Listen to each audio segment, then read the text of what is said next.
Hey, oh my. Hey y'all, we back.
Hey, Reparations Nation. Yeah, we back.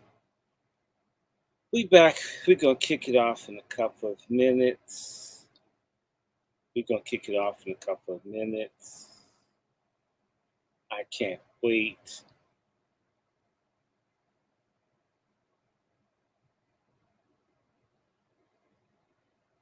I can't wait.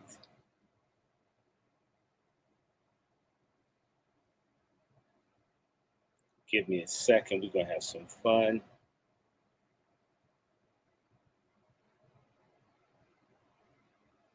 Oh, and I got this book. We're gonna have some fun tonight. Share this and like this. Yes, yes, yes, yes, yes.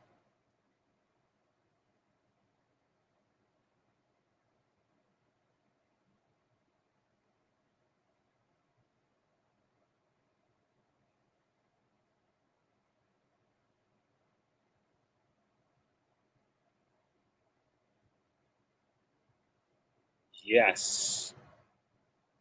This is gonna be happy Coonteens to everybody. I know you guys want to sell out. Who's the sellout in here? All you sellouts, wave your hands. You know nobody black wants to stand up. You know that you guys accept white supremacy. Stop acting like y'all want to stand up for something. That's not true. That is not true. We are not standing up these days. No, we are not. We don't want to stand up. We don't like people that stand up. Uh, yes, yes, yes, yes. Let me post.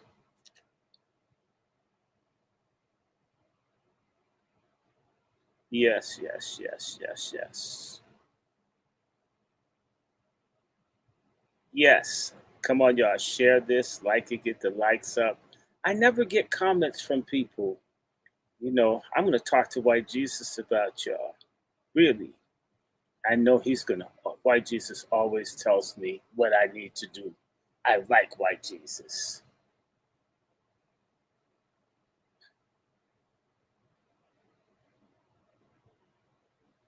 So yes, come on, y'all.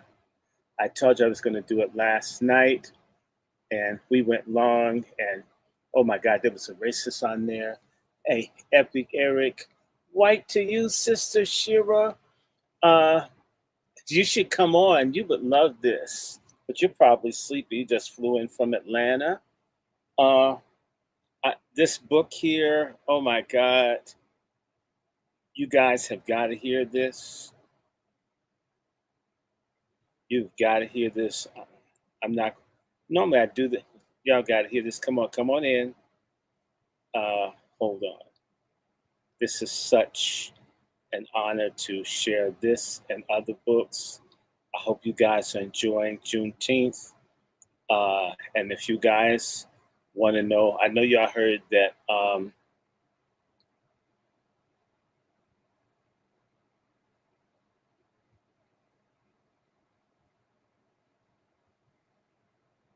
I love this. This is an awesome book. Mm, mm, mm,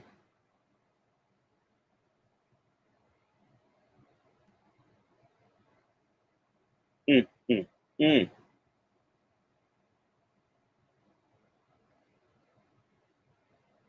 Yes. Mm. This is some slave resistance tonight.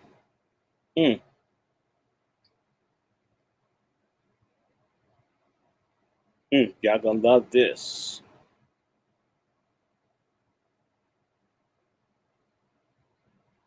Mm, mm, mm. This is so good.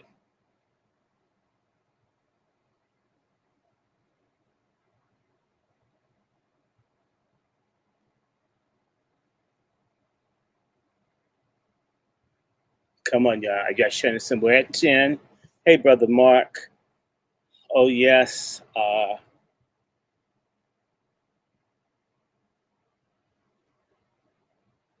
And how many of y'all know? Can we start off? Let me see what I can put on here. Yeah, I'm going to put a picture of white Jesus up in here. I should put my blonde wig of Trump. Yeah. Yes. Yeah, know I'm telling the truth. Mm, mm, mm. Let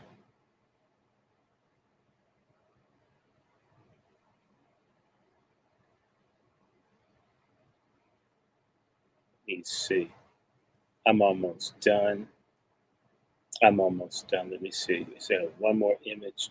How many of y'all enjoying what's happening? I mean, Tyler Perry's ass is in trouble. This is just really something. Okay, what is this? I'm about to drop this. Next, I'm just putting this out on my other channel. Is everything up here? Post. Yes, yes, yes, yes, yes. Then I'm gonna just go live on here. Yeah, I normally don't do this, but that's okay. Um,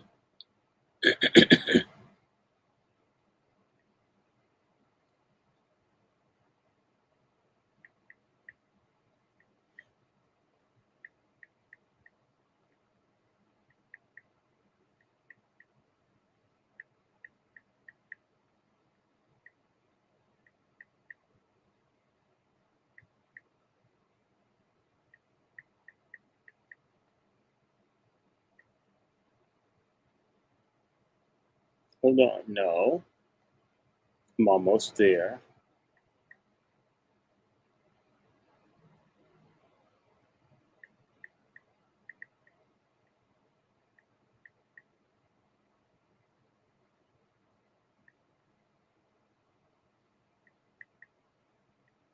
So this is some real good trouble.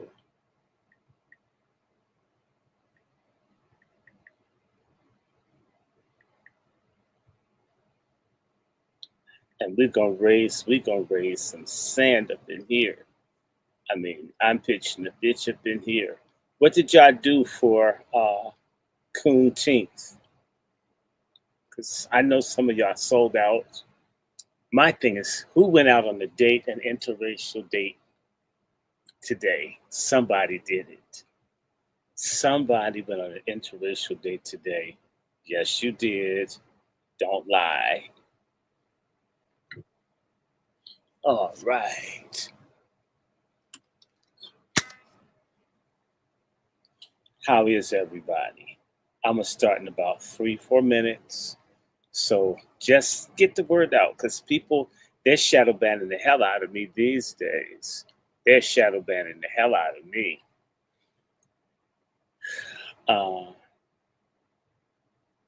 Okay. Let me see. They did something with the formatting on my phone. Okay. Uh,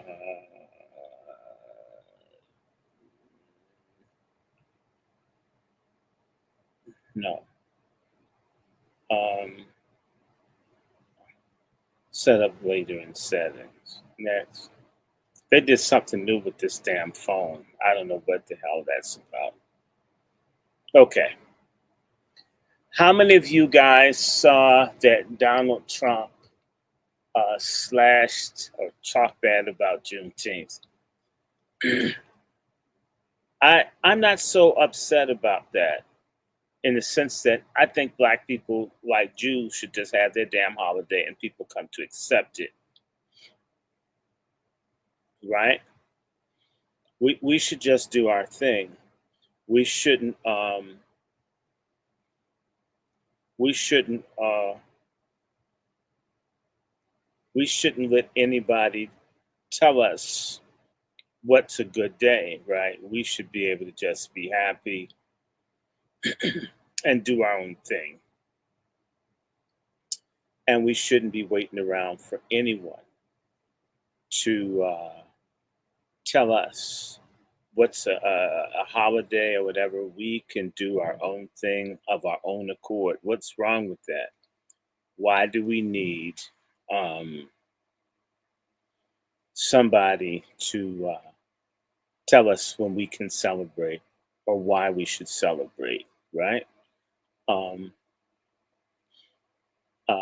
Come on, talk to me. What you guys, I mean, to me, someone's going to complain, Donald Trump is against black people. And I'm thinking, look, what do we want? How come we can't do what we want to do, right? Why do we need why do we need other people's help?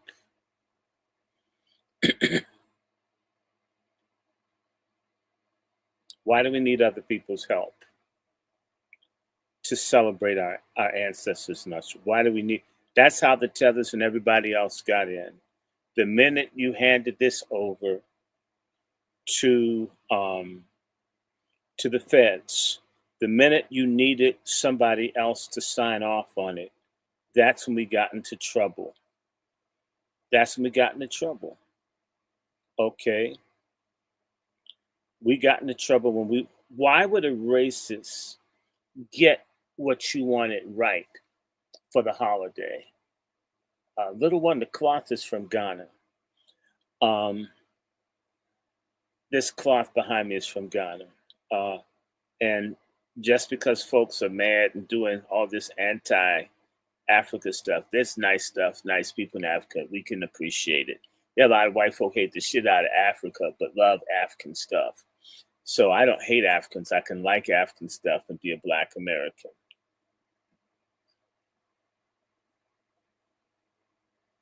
So this is African Black women's righteous.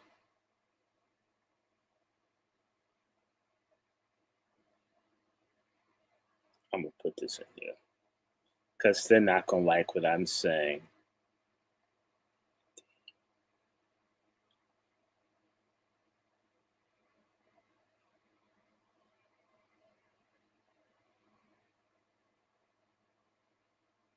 Yes.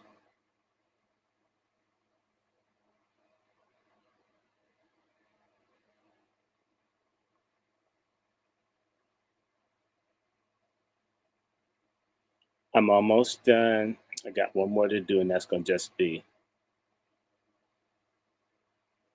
Here we go. I know I'm just so excited and got everything done. I had some incredible tilapia fish. You got to get an air fryer, people. And pretty soon I'm going to have my Vitamix. Um, okay, now we're on this channel here.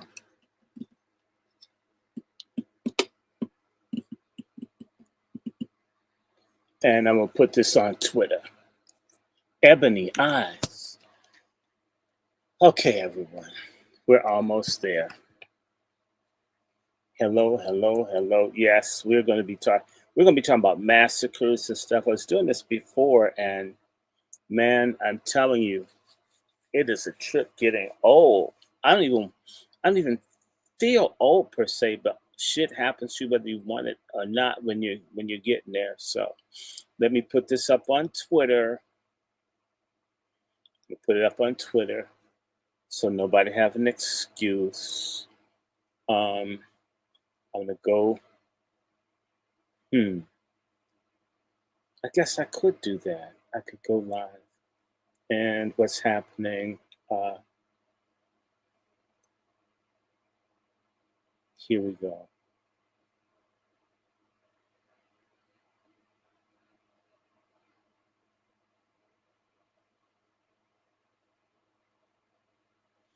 I'm almost there. Nikki Taylor's.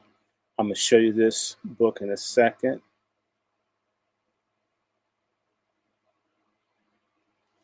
Oh, this is.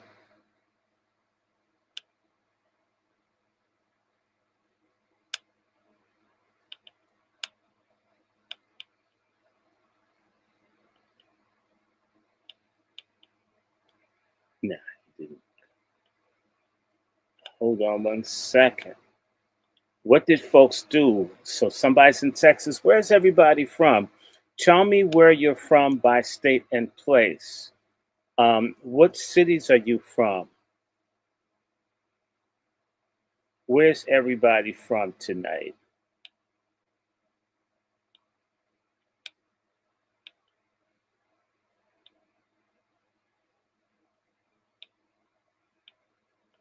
Where's everybody from? Please, everybody post, this is such a good thing.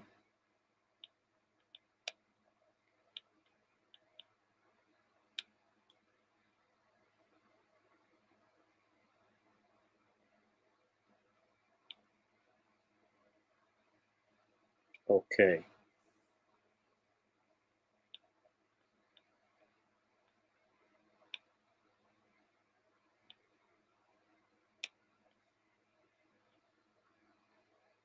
Okay.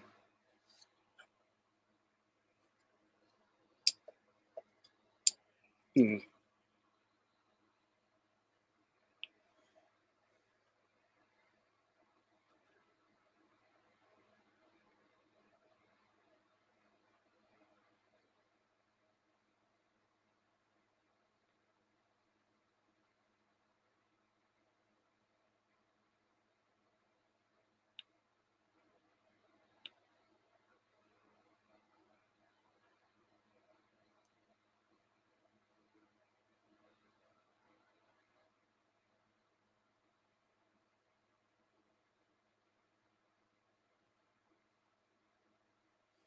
All right. Now I'm here. Ching.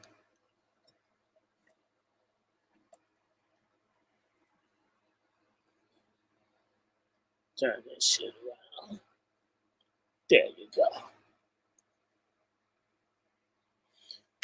All right. Happy Juneteenth and Coonteeth to you if you're a coon. It's Juneteenth if you're a brother or sister.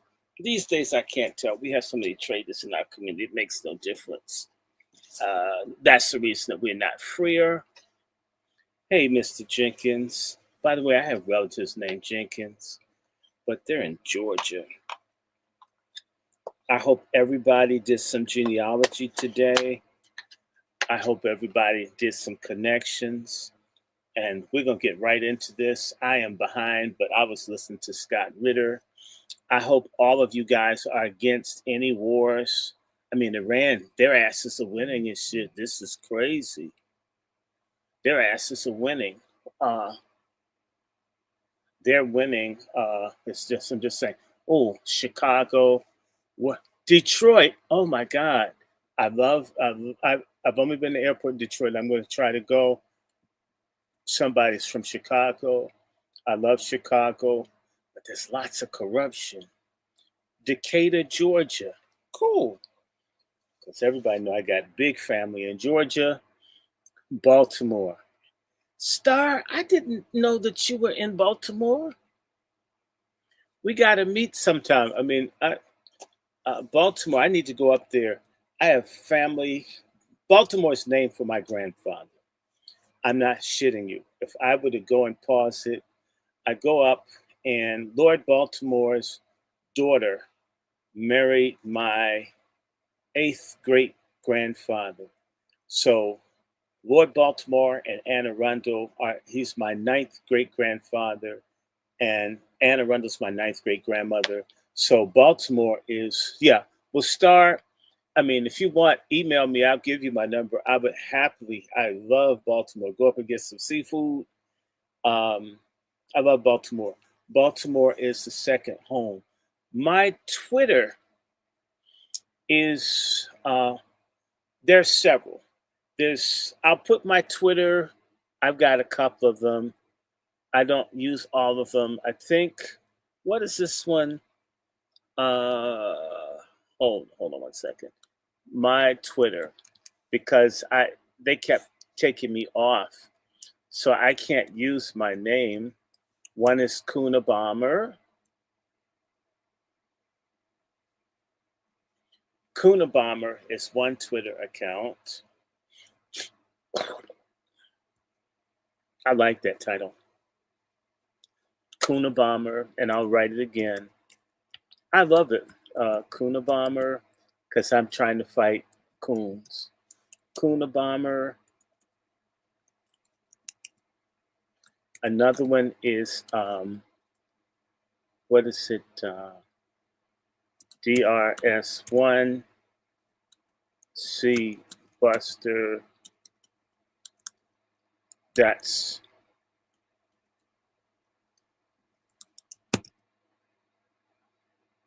and then there's another one. I think I have another one I barely use. There's one under my name. I think it's Randy Short, but you know, I'll put these two up.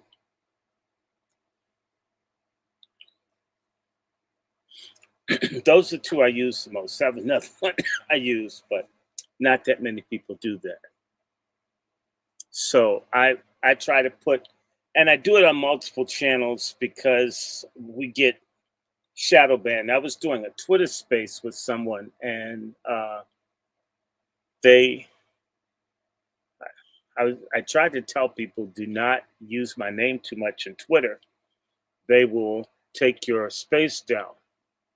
But people think I'm joking. I'm not paranoid. I don't think I'm famous or anything like that. I just know someone doesn't like what I do. And the trickster in me doesn't care. That makes me want to do it more because they don't like it. Someone doesn't like it. So fuck them. I'm going to do it anyway. I'm going to keep doing it and do it and do it again. And shoot, they don't stop oppressing us. Why should we care how people who hate us feel? I mean, we can't make them like us. They won't let you fit in. So you got to be you, right? Yes. Braxton Thomas, black people have to want freedom. So let me do this, give you the order tonight. In fact, how many of y'all want a joke? How many of y'all want some jokes? Because this is Juneteenth, so we can do a range of things tonight. And there's so much that I could share tonight.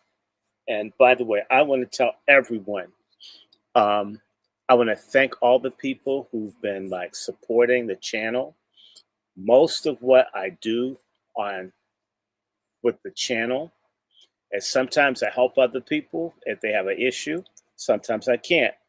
Like there's a sister who uh, I don't know her. I actually um, I'm gonna see if I can get. I know this sister that was doing all this good work, educating people. Right?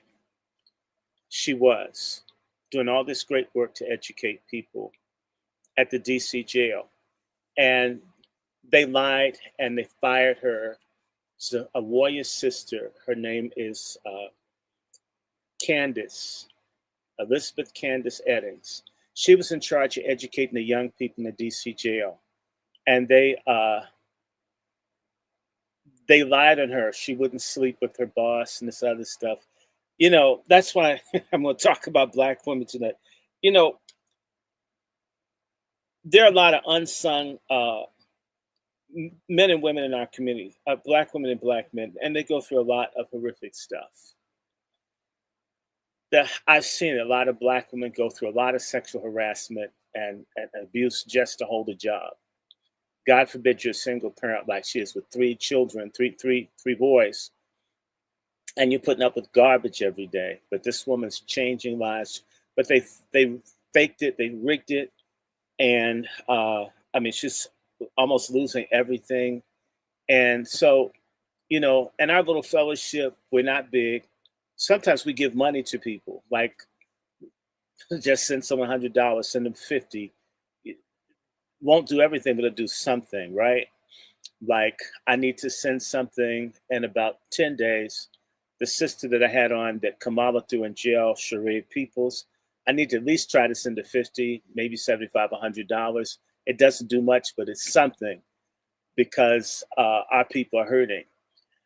So when people give, I either buy books or I may did something or I might do something for someone.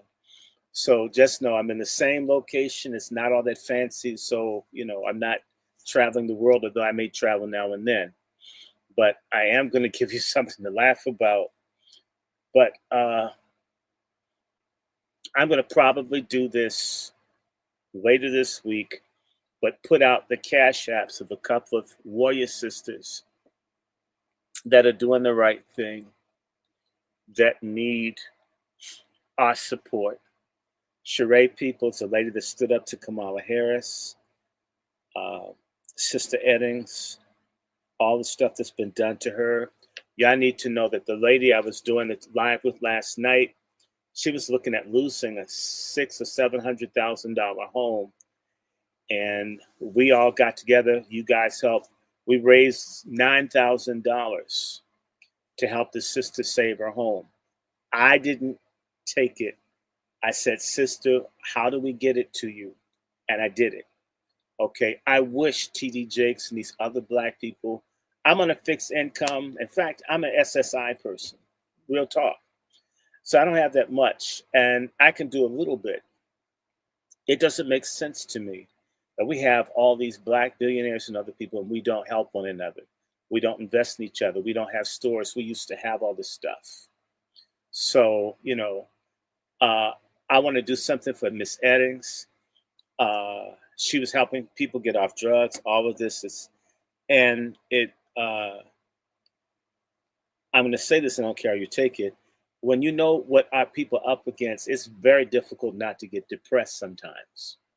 You see this woman, she was taking me to the jail for us to talk to the young men to give them something. They wanted me there, and that's part of why I think they fired her because she brought me. And we weren't talking about bombs or guns or drugs. We're talking about family, manhood, respecting our sisters, and you fire her? Yeah, I have no idea. The people who truly try to help our people, and then when you get hung out to dry, there's no help for you. There's no help for you. We have to change that. People who speak up for us should get supported. And people say, well, why are you like you are? I'm going to tell you why I'm like I am. One is God. Number two is family. Number three is experiences that I've had. And number four I speak like I do because people like Sister Star, Mrs. Kelly, Brother Nicholson, Brother Lonnie, Brother Goldsboro, there are people, Brother Dewan, they've been a lifeline and donations. It's not always big, but they do it. They've kept me in the game. So I talk like a Black, proud, assertive person because Black people back me. They don't just look at my channel, send two, three, it adds up. When you realize some of us are talking to thousands of people, if the, wow, 30, 40,000 views one gets in a month, if each of the viewers sent a quarter, so I'm not talking about your major outlay. So Sister Star, I mean, I don't want her to go broke, but people just give stuff. And I don't tell people what to do, but do something. And it's the same thing, Braxton Thomas, is that we are guilty of not doing what we can do.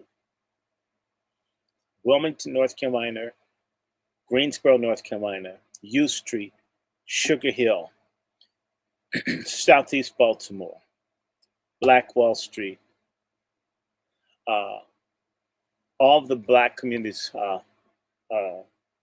Bronzeville in Chicago, Black people working with and supporting each other because they could. Do what you can do. Maybe we won't see full reparations, but we can get as much as you can, do as much as you can for the people that matter. Don't waste it. That's my word of wisdom. Let me stop because I want to read. I don't want to talk. And hold on. And my friend, White Jesus, and he's always telling me, what? Okay. I believe in God because I had to put up with this.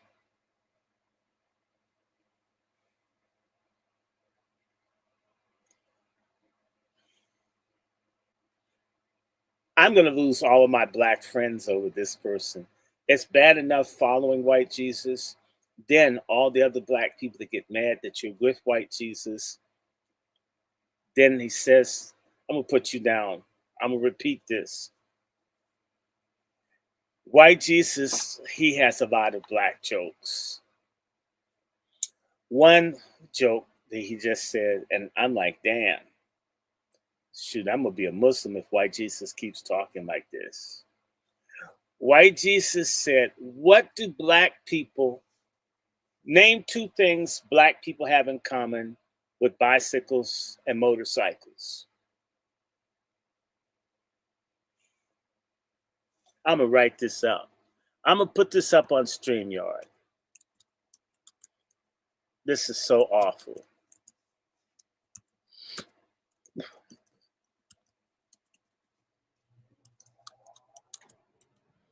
I'm going to repeat it.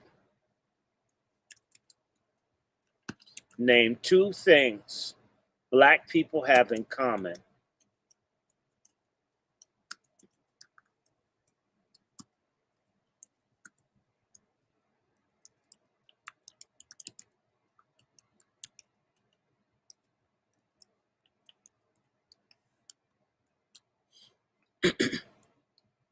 Time is running out. Time is running out. I'm going to do this one more time. Name two things Black people have in common with bicycles and motorcycles. Says White Jesus. I don't know why I believe in him, but I don't know. Maybe it's a cultural thing. Y'all give up? All right. White Jesus says the two things Black people have in common with bicycles and motorcycles is we need chains and somebody to ride us. Help me, Holy Ghost. He had another one. This is terrible, man. We need a real reformation up in here. These attitudes. He must be the God of the evangelicals that Donald Trump and them be with. White Jesus told me another joke. He said, what did Medgar Evers, Malcolm X, and Dr. King have in common with Purdue's chicken farm? I'm gonna write this out. This is and black people be Catholics and shit. It's okay. I'm gonna put this up there. Don't blame me. It's white Jesus. What?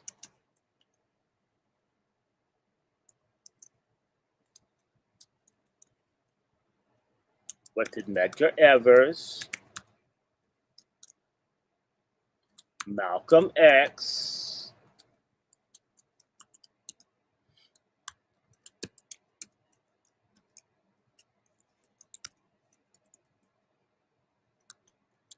I'm almost done.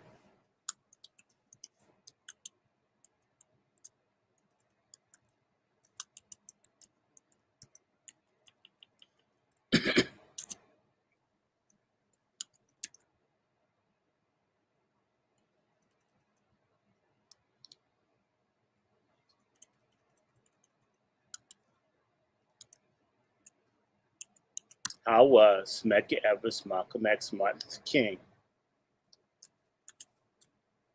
And if you're in Delaware, you know what I'm talking about.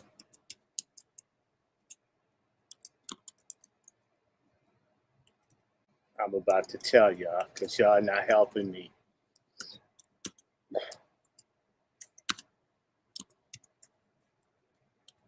Put this up here. Yeah, I said y'all want to joke. Okay, one more joke. How was Medgar Evers, Malcolm X, and Martin Luther King like Frank Purdue's chicken farm? Y'all give up?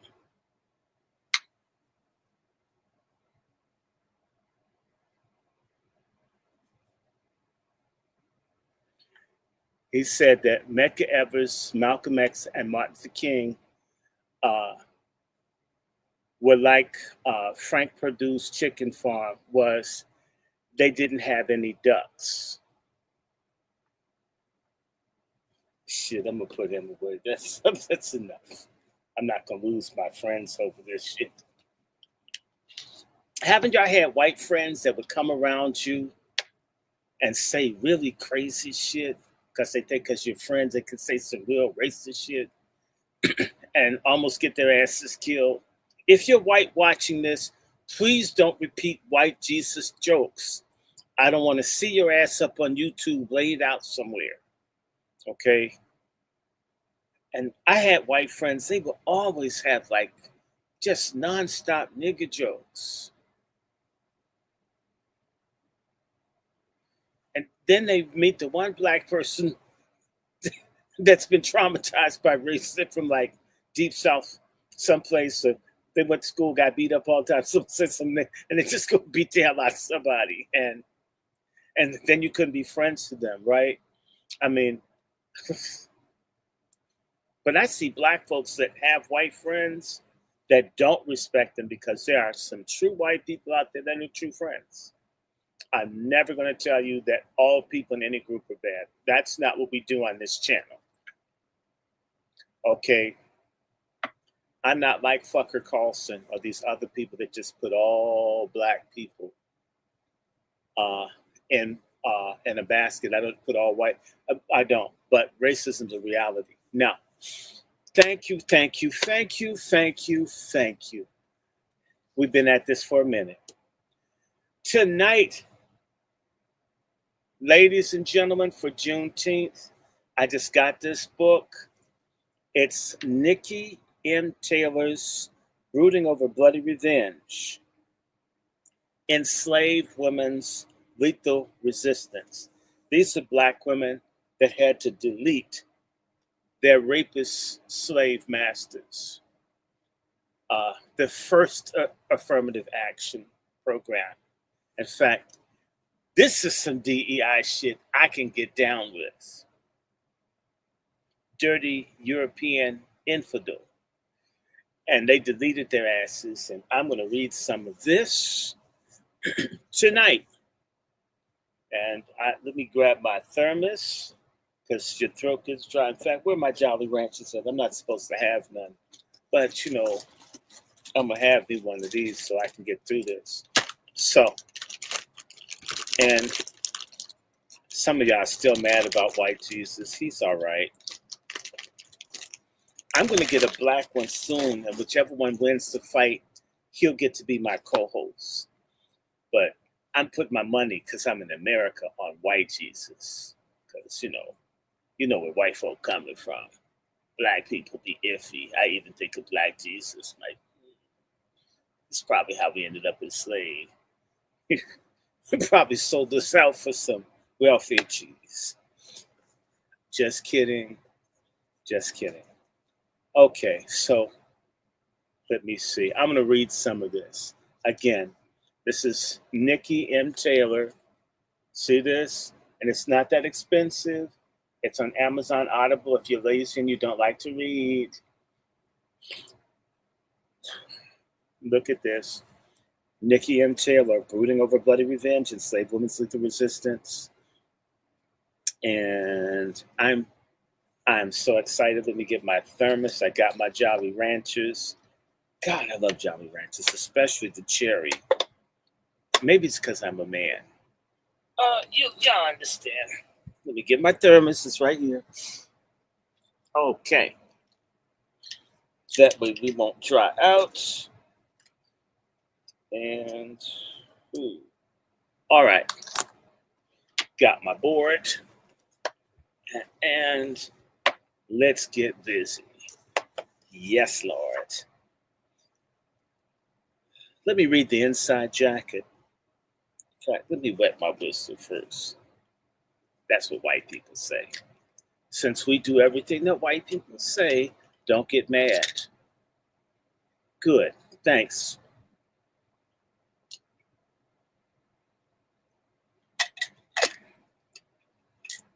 And you know how water is good? That's what Jesus told me. You know how you know water is good? When it's white. Okay. I'm going to lose all of my black friends over my white friends' jokes. Oh, God. Help me, help me, help me, help me.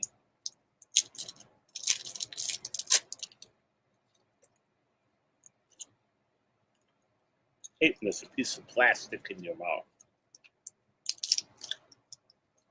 I guess you ladies can relate to it's like a broken condom. I don't know, but I guess. Don't answer, don't answer. Don't answer. Probably bid down on that shit too. What did you think was going to happen? Anyway, I'm glad I live holy. From the colonial through the antebellum era, enslaved women. Hold on 1 second.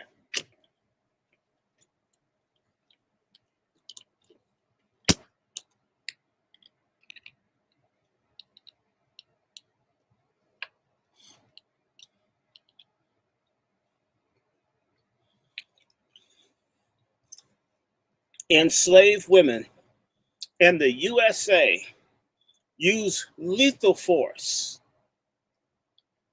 as the ultimate form of resistance by amplifying their voices and experiences. Brooding Over Bloody Revenge strongly challenges the assumptions that enslaved women only participated in covert, nonviolent forms of resistance, when in fact they consistently seized justice for themselves and organized towards revolt. Nikki M. Taylor expertly reveals how women kill for deeply personal instances of injustice committed by their owners. The stories presented, which span centuries of legal context, demonstrate that these acts of lethal force were carefully premeditated. Enslaved women planned how and when their enslavers would die, what weapons and accomplices were necessary, and how to evade capture even in the aftermath. The original and compelling Brooding Over Bloody Revenge opens a window into the lives and philosophies of enslaved women who had their own ideas about justice and how to achieve it. Nikki M. Taylor is a professor and chair of the Department of History at Howard University, and she specializes in 19th century American history. This is her fourth book.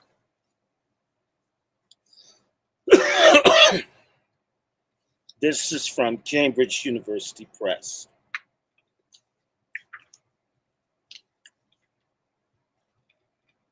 Introduction. That justice is a blind goddess is a thing which we black are wise. Her bandage hides two festering sores that once perhaps were eyes. From the poem Justice by Langston Hughes.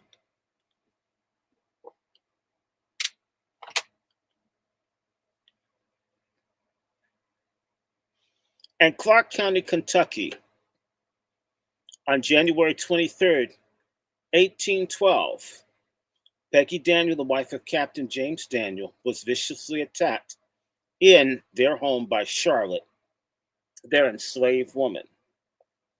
Peggy was holding the couple's 8-month son when Charlotte hit her with a block of wood.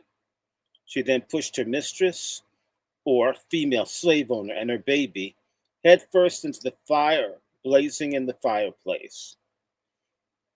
According to the press, Peggy used extraordinary exertions to lift herself out of the fire, but each time Charlotte pushed her back into until she expired in excruciating tortures. That's a good way to deal with the feminists. After the murder, Charlotte tried to cover the crime by running to a neighbor's home in a panic, telling them that Peggy was unwell and needed their assistance. The neighbor got dressed and followed her back into the Daniel home. Charlotte, running ahead, rushed into the house and came back out with Daniel's baby, with its clothing still burning, saying the mistress had fallen into the fire. The papers reported that although the infant was badly burned, it survived. But Peggy's body was burnt in the most shocking manner. Because she had gone into the fire head first, her head and breast were completely incinerated. One of her arms was nearly burned into 2 pieces, and the other was reportedly an entire crisp. As shocking as it was, Charlotte's resistance revealed that enslaved women were not always willing to resist slavery covertly or nonviolently. Charlotte is, in fact, part of a large number of enslaved women who exercised lethal slave resistance in the United States. Charlotte confessed the murder and was tried, convicted, and sentenced to death in Winchester, Kentucky in February 1812. When asked by the judge if she had any reason to object to her death sentence, Charlotte, trying to save her own life, claimed to be quick with child or pregnant, a condition that would have automatically stayed her execution in Kentucky. In response to her claim, the judge impaneled a jury of 12 women to determine whether Charlotte was indeed pregnant. The jury, by the way, a feminist jury, your allies, pork chop feminists. The jury concluded she was not, so she was promptly hanged 5 days later on February 28th, 1812. Many of the enslaved women who, like Charlotte, made their decision to kill their owners suffered the same fate, a death sentence. This book is an effort to tell the stories of these women, particularly why they made the decision to use murder as the ultimate form of resistance to slavery. Although violent resistance to slavery was not the preferred form among enslaved women, The fact that it happened at all, and despite the constant surveillance and repression women endured, is what makes these actions remarkable. This book is concerned with those moments. Few historians have made this kind of resistance the subject of monographs. Melton McLaurin's Celia, a slave, and my own book, Driven Towards Madness, Fugitive Slave Margaret Garner and the Tragedy on the Ohio, and other articles about individual women who use violence to resist slavery are rare exceptions. Without stories like the one in this book, we are left with an incomplete, softened, or watered down understanding of Black women's resistance to slavery. We must enrich and deepen this historiography by adding additional layers and complexity to enslaved women's resistance. It is hard to know with certainty how many enslaved women murdered their enslavers in the United States before 1865. According to David V. Baker, nearly 200 enslaved women were executed in the United States from 1681 to 1865. Most of those were executed for murder, attempted murder, conspiracy to murder, whites.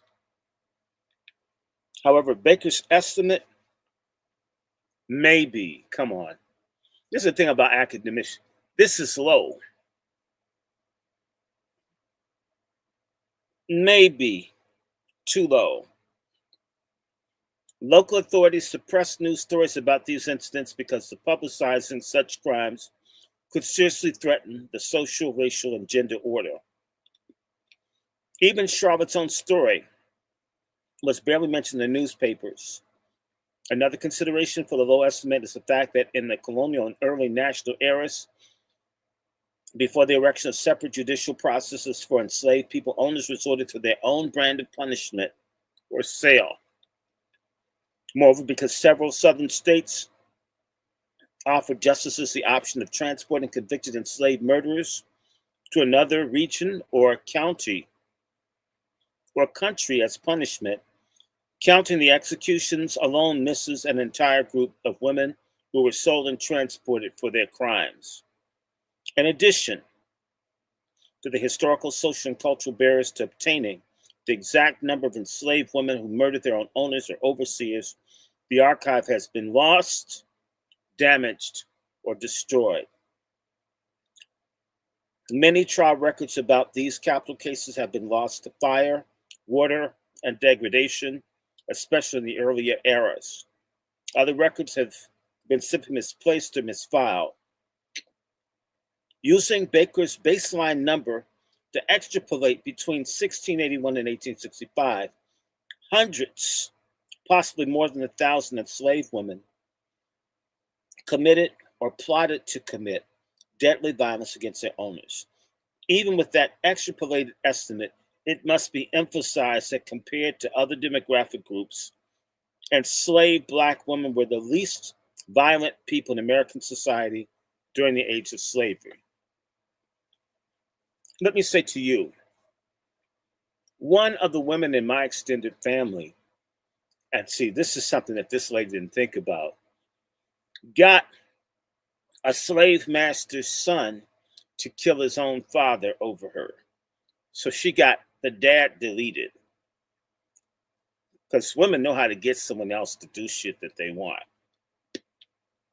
She sure did get the son to kill the dad. She liked the son more than the dad and let the son kill the dad. It happened down in Brunswick County, Virginia. So, girls got game.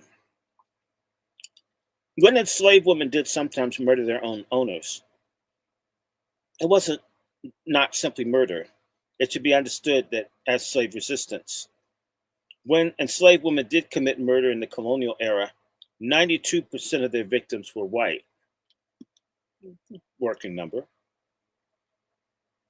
In his study, An Enslaved Woman in Capital Crime in antebellum Georgia, Glenn McNair found that enslaved women targeted their enslavers or their agents for murder, including their wives and children or overseers. They were less likely to seriously injure or harm other Black Americans. He found that a higher percentage of enslaved women than enslaved men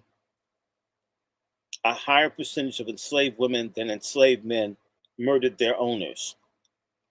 According to them, enslaved men who murdered acted out of impulse or momentary anger.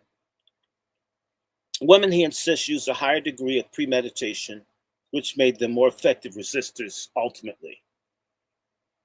Women were better killers. Up until now, most historians of women's history have insisted enslaved women rarely chose armed, lethal, or overt forms of resistance. Excuse me.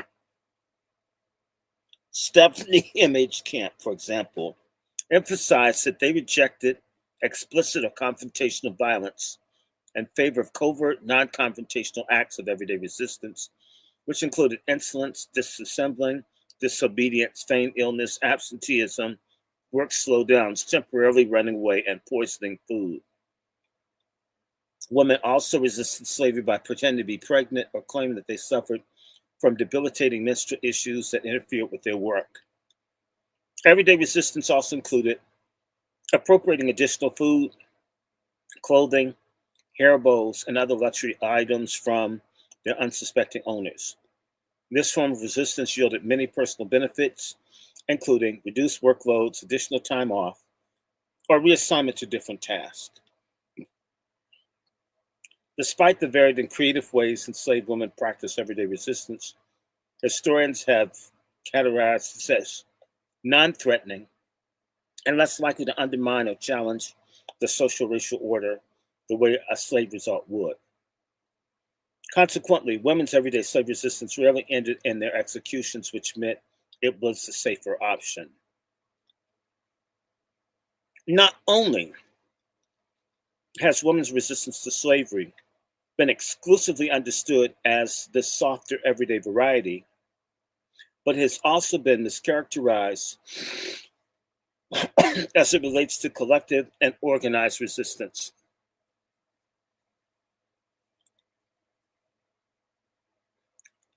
Historians have categorized slave revolts and uprisings as the preserve of men, leaving the impression that women rarely participated in collective, organized, violent acts of resistance. Women's participation within the histories of the major slave rebellions in the United States is not generally examined. When they are mentioned in these texts, they are relegated to the sidelines as mere witnesses or wives of the main organizers of these plots. Historians insist that the exclusion and marginalization of women was a conscious and deliberate decision made by the rebels themselves, who did not want to recruit women to join the front lines of leadership. Of course, for example, Douglas R. Edgerton insisted that Gabriel chose no woman for the inner circle of his 1800 Richmond plot. Historian James Sidbury, trying to explain why they chose no women in the same plot, suggested the conspirators may not have trusted Black women. Yet Gabriel's wife knew about the plot, so they clearly trusted her. Sidbury concludes that women are missing from these plots because they were planning the masculine sphere. Historian Edward A. Pearson contends that Gullah Jack, one of the organizers of Denmark Vesey's plot in Charleston in 1822, excluding enslaved women from the rituals. These historians do acknowledge the slave women knew of the plots, but portrayed that knowledge as accidental, if not incidental. For example, the one time James Sidbury mentions Gabriel Prosser's wife Nanny in his book, he states that she tried to recruit one man for the insurrection, but adds nothing else, so we are left assuming she failed in that endeavor. Pearson claims that enslaved women in Charleston inadvertently learned of Denmark Vesey's plan. Women, he concludes, had a shadowy presence in the plot. If we take these scholars at their word, then it would seem that enslaved women hardly ever participated in the revolts, or when they did, they played marginal chance or auxiliary roles. Consequently, slave revolts have been painted as a domain of men and uniquely revolutionary and decidedly masculine social movements. A few recent articles and books are challenging these long-standing beliefs about women's roles in slave revolts.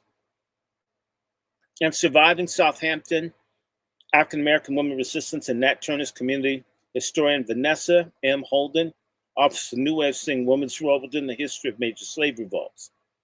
Revisiting Nat Turner's rebellion, she illuminates site sources and strategies of resistance previously overlooked by historians. What do you mean as white male or white female historians? By so doing, Holden brings women, children, and free blacks into sharper focus. She asserts that women's gender roles often enhance the ways they could assist and do so undetected. For example, their greater mobility on specific farms involved in the rebellion led them to play significant roles in geographies of evasion and resistance. Holden discussed how women contributed to Nat Turner's rebellion by passing information, providing shelter and sustenance, helping rebels evade authorities, hiding weapons, and even physically restraining whites. The merit of Holden's book is that when it reveals the countless ways that women assisted and collaborated in the planning and executing of rebellions, Brooding over Bloody Revenge also examines collective, violent uprisings, but posits that those led by women function differently than in the slave revolts, which we are most familiar. Rebecca Hall's brilliant 2010 article, Not Killing Me Softly, African-American Women's Slave Revolts and the Historical Construction of Racialized Gender, and a recent gripping graphic novel, The Wake, The Hidden History of Women-Led Slave Revolts Engenders a Problematic Historiography of Slave Revolts that assumes that women did not lead or substantially participate in them. In order to widen the lens to illuminate women who did, Hall defines the revolt as any violent, coordinated act of resistance that kills or attempts to kill slave owners or their agents.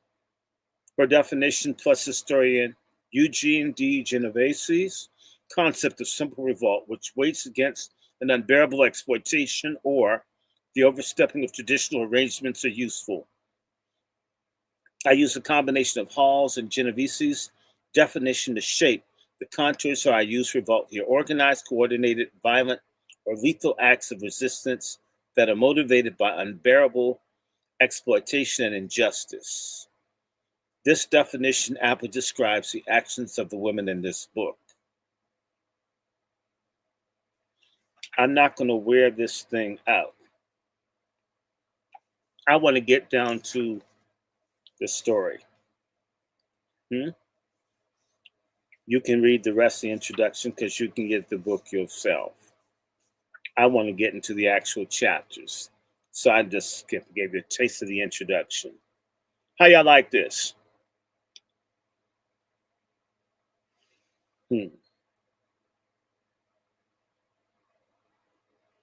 This is chapter 1.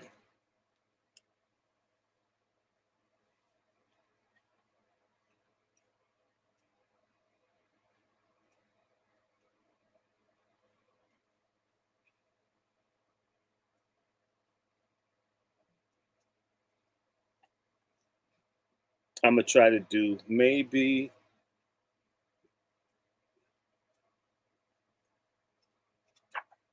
I'm probably going to do 2 chapters of this. And I'm going to do something else. But I love this. God, I love this. Maybe I'll do 2 or 3. This is chapter 1. And this is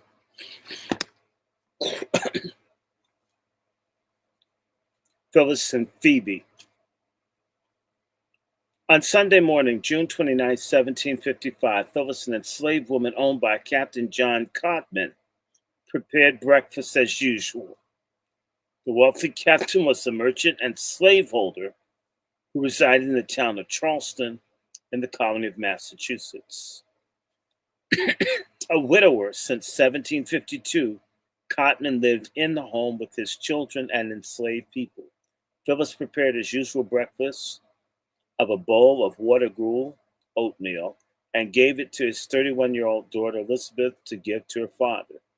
Cotman, who had a history of stomach ailments, fell gravely ill shortly after finishing his breakfast.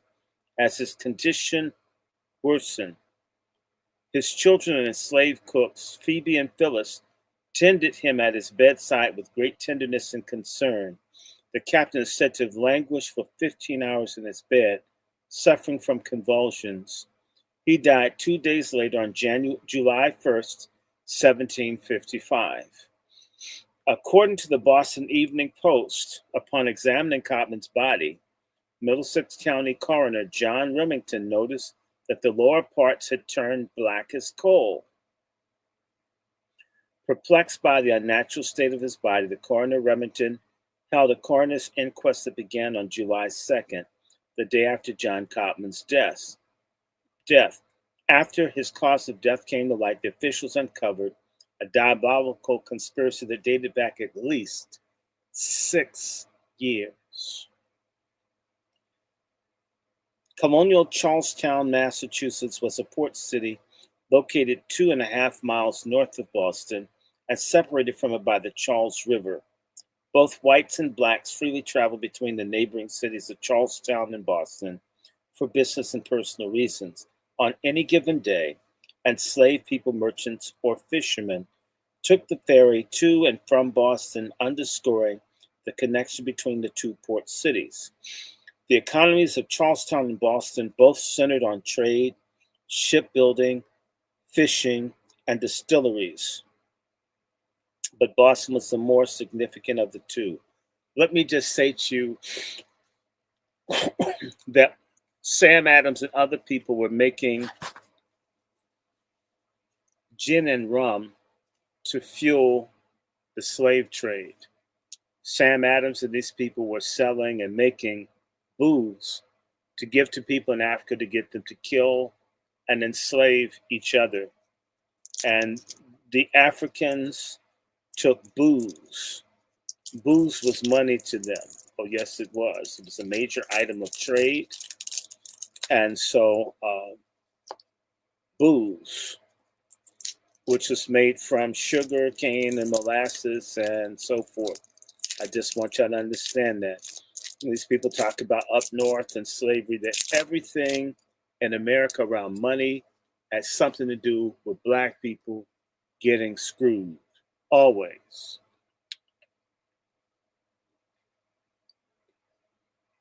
By the 1730s, Boston had the distinction of being the most prosperous port in the British American colonies, thanks to slavery people. Among the many goods traded on Boston's Long Wharf and destined for other places in Massachusetts, other colonies in mainland North America, Barbados, the major, most important British colony where they had sugar, where they first had their big breakout economically. Slavery is the engine of American wealth. The abuse of black people. It's always there. Again, other colonies in mainland North America, Barbados, and even England. I'll read it all again. Among the many goods traded on Boston's Long Wharf and destined for other places in Massachusetts, other colonies in mainland British North America, Barbados, and even England. And I'm going to have to fix this here. She said were enslaved African men and women. She's not accurate. There was the slave trade of black Indians, like Crispus Attucks, to Barbados and the Caribbean too. Be very careful. I see now how she got to be head of the history department at Howard. Everybody's from Africa. I love Africa, got African ancestries, and I got American Indian too. And if you've seen some of the Indians up in Massachusetts, some of them are darker than me, some are lighter.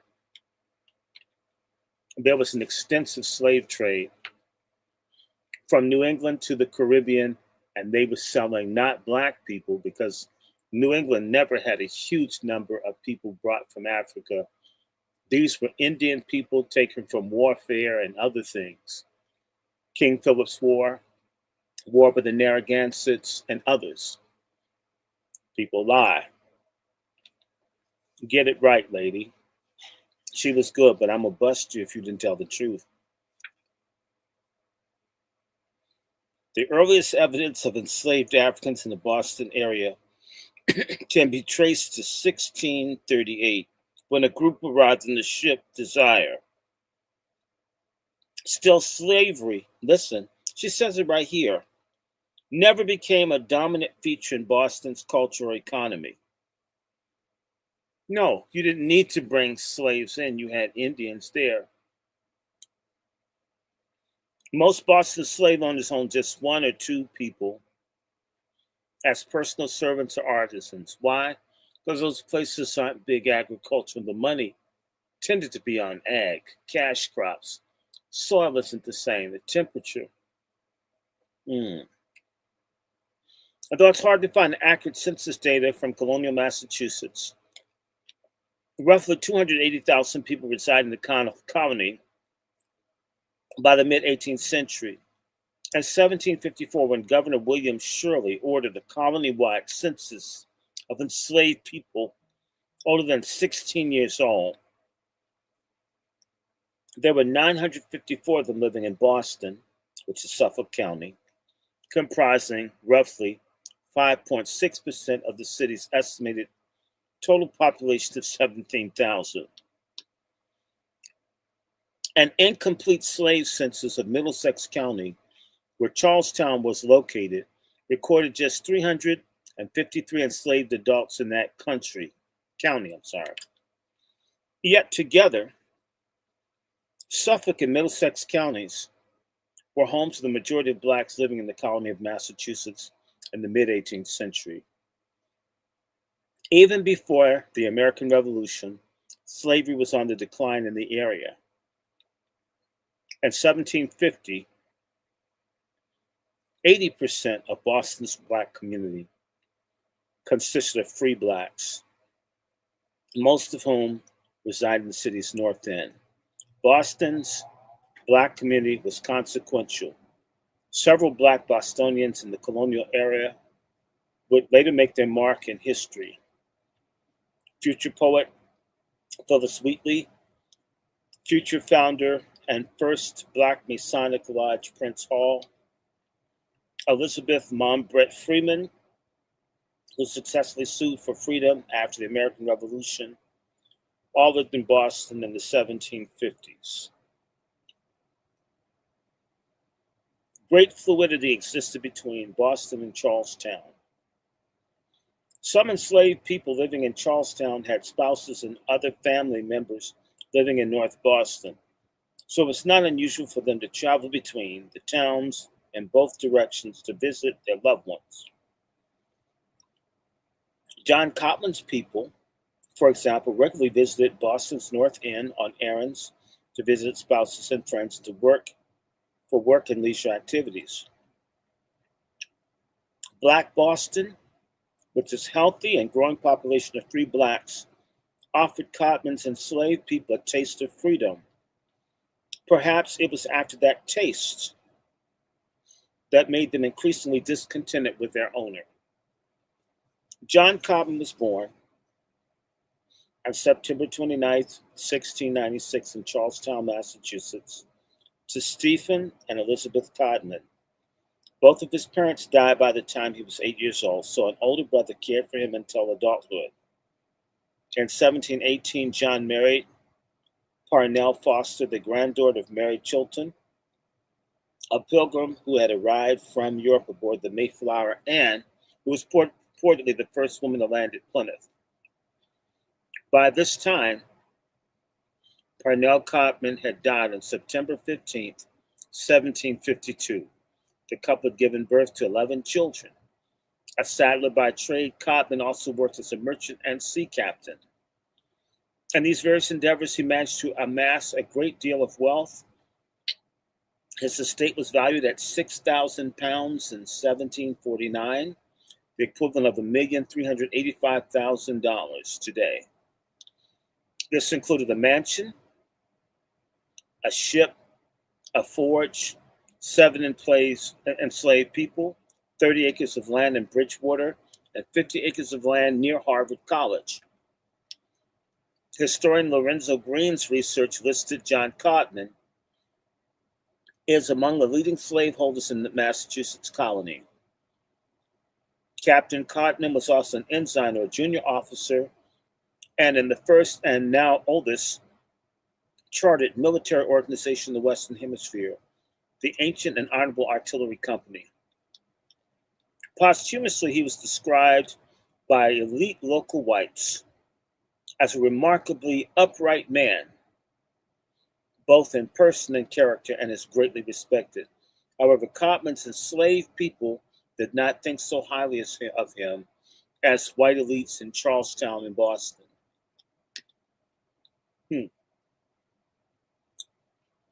Same old hypocrisy, right? In 1755, Cotman owned 7 enslaved people: Pompey, Cuffy, Scipio, Thomas, Phyllis, Phoebe, and Mark, all of whom worked as mechanics, common laborers, or house servants. Phyllis had grown up in the Cotman household. In her late 30s in 1755, she was described as the spinster servant of John Cotman, which was a 17th century term to describe an unmarried woman. She and Phoebe were the only 2 enslaved women owned by the captain. According to Mark, Cotman favored Phoebe and treated her better than the others.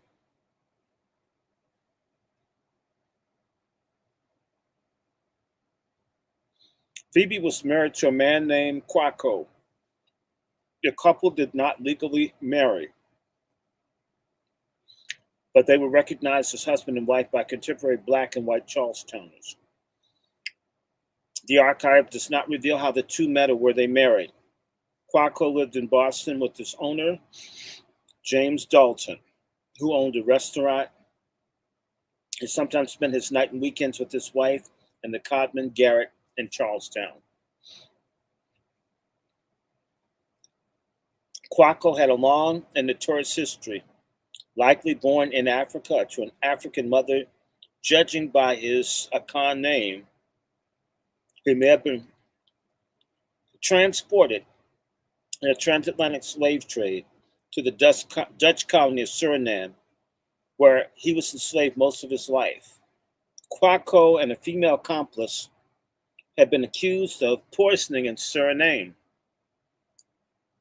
And Suriname, such people as Quaco, who poisoned and used knowledge of plants and herbs for evil, were called wisemen by fellow enslaved people. Quaco's female accomplice was executed for the crime, but he was sentenced to transportation out of Suriname, which is how he arrived in Boston. In the 1755 Cotman murder, as the second time Quaco had been implicated in the poisoning, it would not be his last. In 1761, 5 years after Cotman's death, a dying slave named Boston accused Quaco of poisoning him before he died. In that case, he began an argument over a woman between Quaco and Sambo, another enslaved man. Shortly after, Sambo's pigs were found dead, poisoned. Many enslaved people immediately suspected that Quaco had poisoned the pigs as revenge. Reportedly, he had felt betrayed when his own friend, Boston, took Sambo's side in the dispute. Boston then fell deathly ill, and before dying, he accused Quaco of poisoning him. Quaco escaped conviction and death sentence because the justice overseeing his case could not believe an allegation alone was enough to convict him of the crime. What this history reveals is that Quaco was a master poisoner who used his craft to exact revenge when wrong. He is perhaps the only enslaved person in that era who was implicated in multiple poisoning murders in the Black Atlantic and escaped the death sentence each time.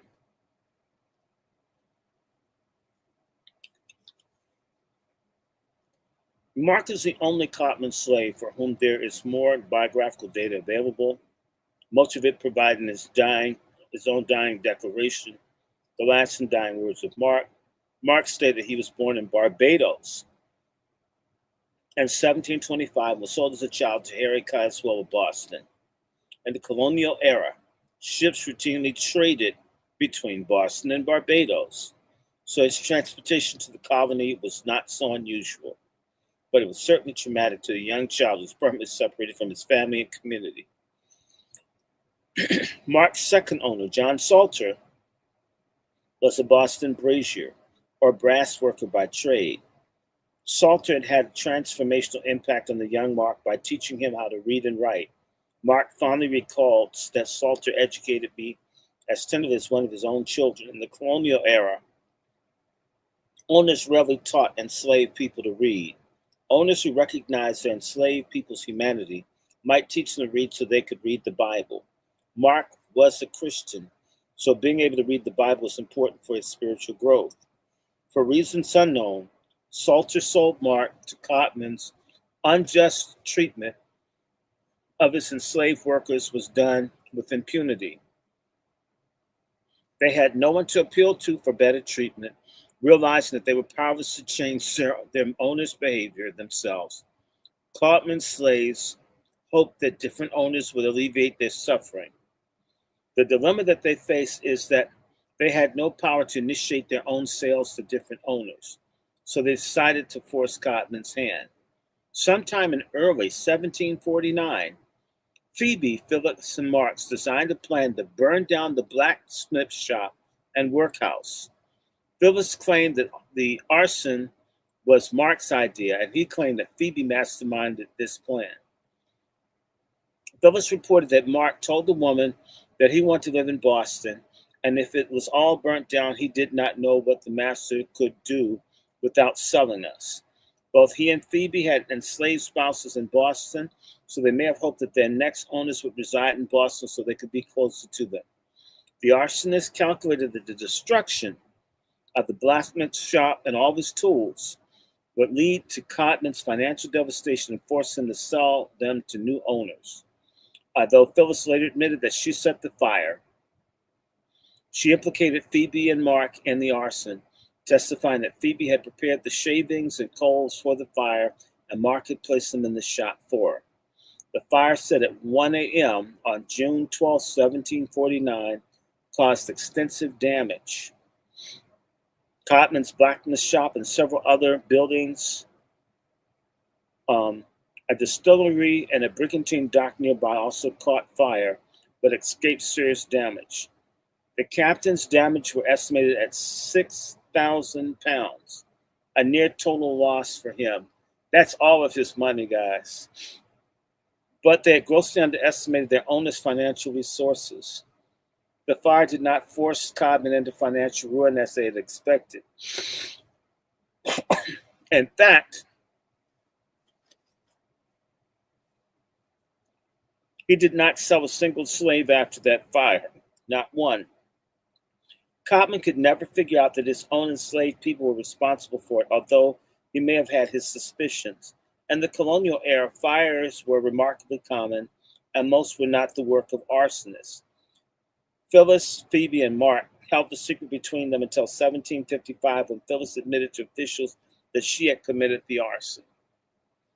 Because of the 1749 arson did not result in their sale, as they had hoped, Phyllis, Phoebe, and Mark decided to kill Cotman. Consistent with the black feminist practice of justice. Feminists.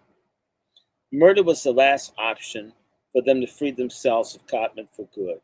Their decision to kill him suggests that they did not think that he was redeemable or capable of reform. He had to die. The conspirators, though, seem to have spiritually conflicted about whether they should commit a murder as Christians. Phyllis recounted that Mark read the Bible to be sure that it was not sinful to kill a man. According to her, Mark concluded that it was no sin to kill him if they did not lay violent hands on him so as to shed blood by sticking or stabbing or cutting his throat, or so he thought. Somehow, Mark missed dozens of biblical scriptures that forbid the shedding of blood, including the sixth commandment and the one that reads, "Curses anyone who should kill their neighbor secretly." That's Deuteronomy 27 and 24, which would have covered secret killing of someone with poison. However, the most biblical statements in the murder condemn the shedding of innocent blood or killing righteous people. Mark may have concluded that because Cotton was neither innocent nor righteous, his murder was justifiable. It was Cotman's just deserts. The trio decided that poison would be the best way to kill him. Quaco's history of poisoning is not inconsequential to this case. He may not have given his wife the idea and instructed her as to which poisons to use. Phoebe, Phyllis, and Mark believed that it was a possible way to get away with the killing of their owner with poison because it had previously been done with success in their own neighborhood when John Salmon's slaves killed him with poison and got away with it. Not only were Salmon's enslaved people never suspected of his killing, but they ultimately ended up with what the conspirators conclude were good masters. This gave Phoebe, Phyllis, and Mark a successful poisoning model, and they may have even sought the advice of Salmon's people. Their comment about Salmon's people getting good masters after his death suggests that freedom from slavery was not their ultimate goal, just obtaining good masters. This logic is consistent with that of other enslaved women who had killed their owners. Their actions were more a moral condemnation of Codman than slavery itself. Phoebe, along with her husband, Quaco, masterminded the poison plot. Although Mark insisted that he was nothing more than Phoebe's and Phyllis's pawn, the evidence implicates him for being actively involved in obtaining the poison. As a male, hired his time and traveled to and worked and lived in Boston, Mark had greater mobility and access to a wide network of enslaved people who worked for apothecaries or doctors and could readily access poison. Robin, enslaved by Dr. William Clark in North Boston, procured poison from her owner's business and became a frequent supplier of arsenic to disgruntled enslaved people. Mark later admitted that he initially told Robin horrid lies to get the poison, including telling him that he needed to kill 3 pigs. After that initial lie, Robin did not appear to question Mark about why he needed so much arsenic. Sometimes Robin took the ferry to Charlestown and delivered poison to Mark, and other times Mark ferried to Boston to pick it up from him. In the last month of Codman's life, Phyllis said that Robin had come to the house in a black wig to describe himself, obviously nervous about being identified by anyone in Charlestown. Another enslaved person's supplier was Kerr, who was enslaved to Dr. John Gibbons in Boston. Kerr typically sent the poison to women through Phoebe's husband, Quaco. Phoebe had made the trip to Boston to collect the poison directly from Kerr at least once. Even Mark had recently received poison from Kerr at least twice, but in June 1755, Kerr was no longer willing to provide any more arsenic because Phoebe had told him that she was poisoning someone in the Codman home, and the revelation made him nervous. When the arsenic proved too weak to finish Codman off, Mark obtained some lead and pottery glaze from Essex, who was enslaved to Thomas Powers. What is interesting is that all of these enslaved people knew Codman was being poisoned, and most of them participated in the plot or facilitated it passively or actively. Not one of them betrayed the plot before his demise. On some level, they surely believed that he deserved what was coming to him. Folks can't keep stuff silent today. Although Mark procured the poison, Phoebe and Phyllis administered it to Codman in his food and drink.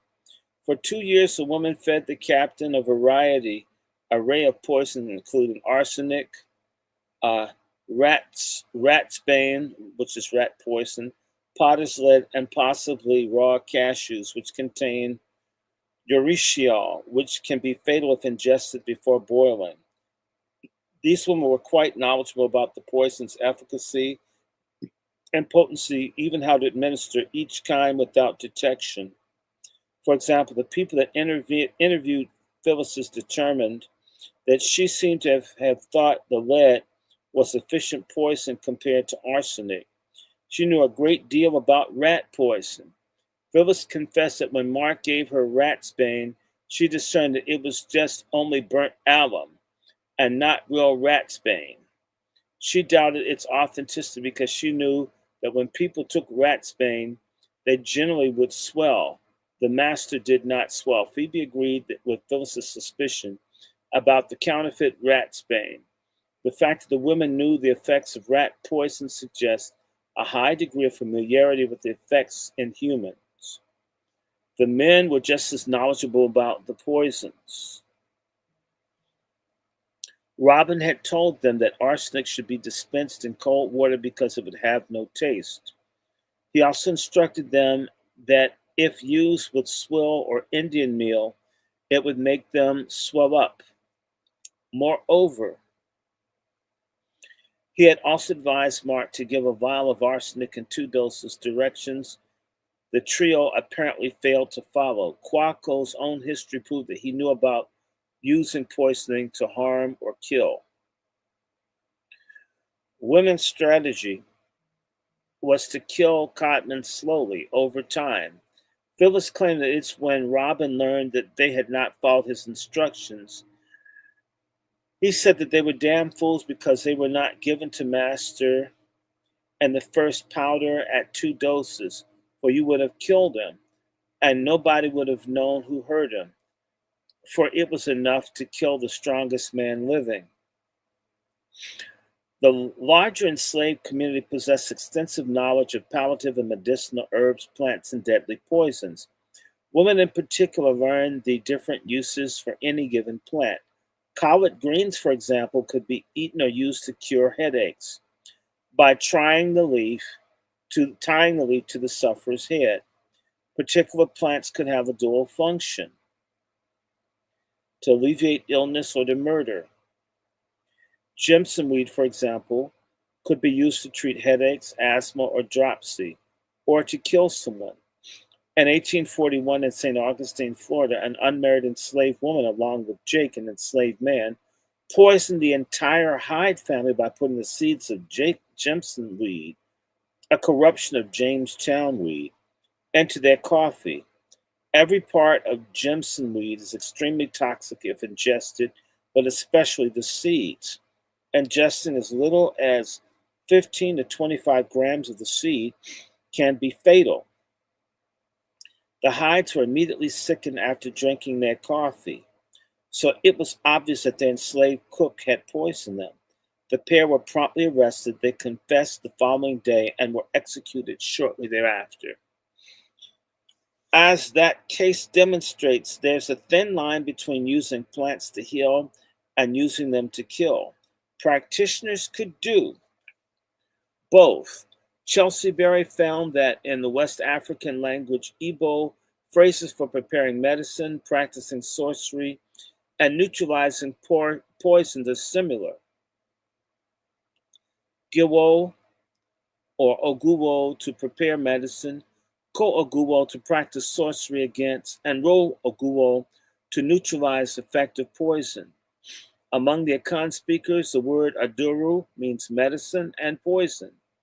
In spite of the striking similarity of the root words and verbs in traditional West African languages, enslaved people in colonial America understood the difference. Slave owners were equally fearful of the medicinal knowledge and practices of enslaved people. As Berry asserts, unsanctioned medical practice by enslaved people was extremely threatening to slave owners, especially when used as a form of resistance.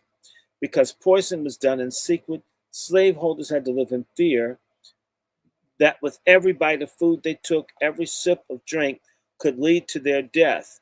That persistent, gnawing anxiety prompted some colonial authorities to legislate against enslaved people's medicinal practices. Colonial Virginia, for one, made the practice of medicine by enslaved people a capital offense punishable by death. Let me just stop and say the same sorts of things happen today, that they don't like us using herbs and things, and they give us this deadly big pharma poison and so forth. We can take care of ourselves if we wanted to. The cultural knowledge of African and African American medicinal practitioners, and they didn't mention Black Indians, but because Africa, they held about plants, roots, herbs, and fruits must be distinguished from the knowledge about deadly poisons and chemicals. Plants mostly nourish, heal, or cure, although some can also kill, as demonstrated above. Manufactured poisons and chemicals, by contrast, always harmful when ingested or when contacted with the skin. Enslaved people possessed a sophisticated knowledge about both categories and where they overlapped. At times, weapons of enslaved people used to poison their owners with common household cleaners and products. For example, in 19th century Louisville, an enslaved girl asked a vendor for something to kill flies. The vendor was clearly accustomed to enslaved household workers procuring insecticide, so her inquiry did not raise suspicion. Unfortunately, the flies this girl sought to kill were her owner's children. She mixed the insecticide with molasses and gave it to the children to drink. All three children immediately fell ill but did not die. In 1859, in Richmond, Virginia, an enslaved girl obtained oxalic acid from her mother, who was enslaved 63 miles away in Fredericksburg, Virginia. Oxalic acid, then and now commonly used to remove laundry stains, was widely recognized as toxic and required hand washing after contact. As a product used in laundering, her possession of oxalic acid would not have raised any alarms. The young girl mixed the poison in her owner's water and gave it to him to drink. Although when mixed with water, oxalic acid is colorless, the slave owner noticed that it tasted acidic, so he did not finish the drink. Rather, he set it aside to be analyzed by chemists. Had he finished it, he would have suffered severe gastroenteritis, vomiting convulsions, metabolic acidosis, and kidney failure. Ingesting as little as 10 to 15 grams of oxalic acid can be fatal. Enslaved people's access to and shared communal knowledge of herbs and poisons allowed them to wield social capital and power that could be used to resist oppression and decide whether their oppressors were maimed or died. They even chose how much or how long their owners suffered before dying. The fact that the weapons were often common plants grown in nature, homegrown cleaning agents, insecticides, or raticides, made it difficult to prevent these types of crimes. In June 1755, Phoebe and Phyllis increased the poisoning dosage. On June 13, 1755, Phyllis received a tiny package that consisted of a white piece of paper that had been folded into a square and tied with twine. Inside the carefully wrapped package was nearly 1 ounce of white powder. She transferred the powder into a tiny vial, added water, and stored the concoction in Cotman's kitchen cupboard. For the next 2 weeks, she and 2 other people in the Cotman home, Phoebe and Mark, seasoned his food and drinks with the arsenic mixture. When the arsenic failed to do the job, the duo added powders led to Cotman's poisonous meal seasonings. As the only people responsible for the family's meals, Phoebe and Phyllis possessed unlimited power to determine how and when the poison would be administered. Although Cotman's daughters lived in the home, they were not responsible for preparing meals for the widowed father. Phoebe and Phyllis poisoned Cotman's meals, snacks, and drinks even tea infusions he took for his lung issues. They mixed it into his barley drink, breakfast, water gruel, tea, and even his favorite luxuries such as chocolate drinks, and sago, a type of pudding made from pith, the starchy center of the sago palm grown in Barbados. It also seems that the Cotmans were not so vigilant as they could have been. They never discovered the mysterious vial of arsenic in the kitchen cupboard, nor did they notice how the meals had changed in taste. Although no one, there was not one complaint. No, although there was a complaint about the water gruel tasted gritty. On occasion, though, Cotman's daughters expressed curiosity about the food, asking the cooks what was the black substance in the porringer or why the water gruel had turned yellow. The fact none of the Cotmans ever suspected that poison was at the root of the patriarch's health issues underscores how deeply the family trusted Phyllis and Phoebe. Poisoning is characterized by historians as secret or covert slave resistance because it was done secretly and did not directly confront the slave owner's power or result in freedom. People assume that this form of covert resistance also was nonviolent. It is anything but nonviolent. The poisons that Phoebe and Phyllis used guaranteed a violent reaction in John Cotman's body. The symptoms of arsenic poisoning included blood in the urine, stomach cramps, seizures, vomiting, diarrhea, and organ failure. The symptoms of high levels of lead toxicity include stomach pains, cramps, vomiting, muscle weakness, and seizures. Mark reported that his owner suffered from a racking pain in his belly. According to reports in local papers, Cotman was seized with an exquisite pain in the bowels. In addition, he seemed to have suffered convulsions in his last few days of life. Poisoning should be recategorized as a form of armed resistance due to the extensive damage it does to the human body. The genius of using poison to murder someone is that it can be masked as a chronic illness, as it was in the case with Cotman. Shortly after his death, Abigail Greenleaf wrote a letter to her brother, Robert Treat Payne, who was Cotman's friend.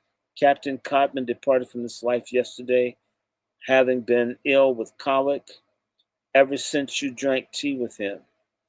In the 18th century, colic, with stomach pain as its primary symptom, would have been a presumptive diagnosis because it was very common among adults then. It was not until 5 years later in the 1760s that a physician researcher, Sir George Baker, discovered that lead poisoning caused adult colic. Of course, by then, John Cotman was already dead.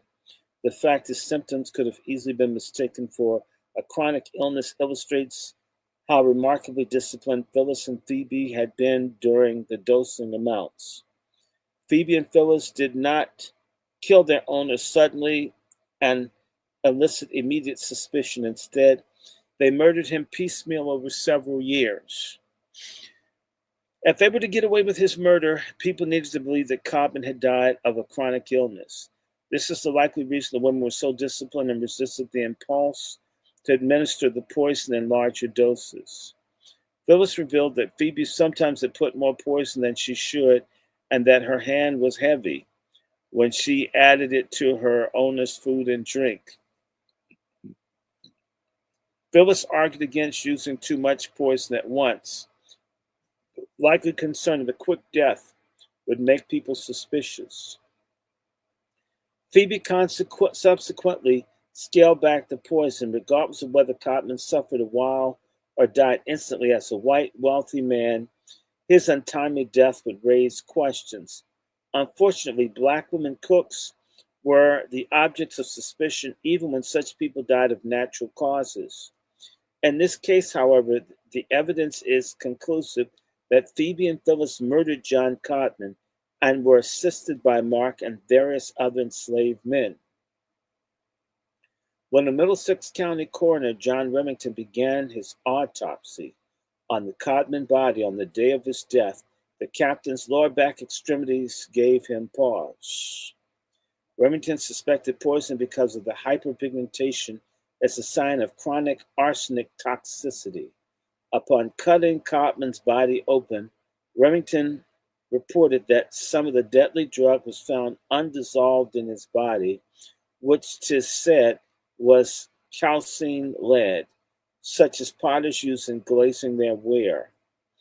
Massachusetts coroners could hold an inquest and impanel a jury comprised of white, free, male property owners to assist in the questioning and cross-examining of witnesses.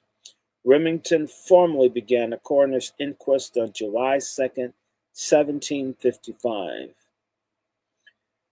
At least 4 members of the jury belonged to the same family: Samuel Larkin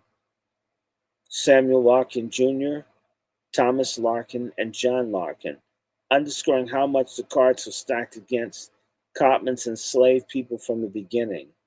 Quaco, Phyllis, Robin, and Mark were arrested and held in the local jail. Suspicions about Mark's culpability were confirmed when the coroner's justices searched the property and found the potter's lead that Mark had hidden in a wall plate or candle sconce in the blacksmith's shop. It looked similar to the lead found in Cotman's stomach. The arsenic was never found, but once the lead poison was discovered inside the blacksmith shop where Mark worked, no lie would help him escape a certain execution. The inquest jury concluded that Mark poisoned Cotman. The jury assumed that the women were innocent.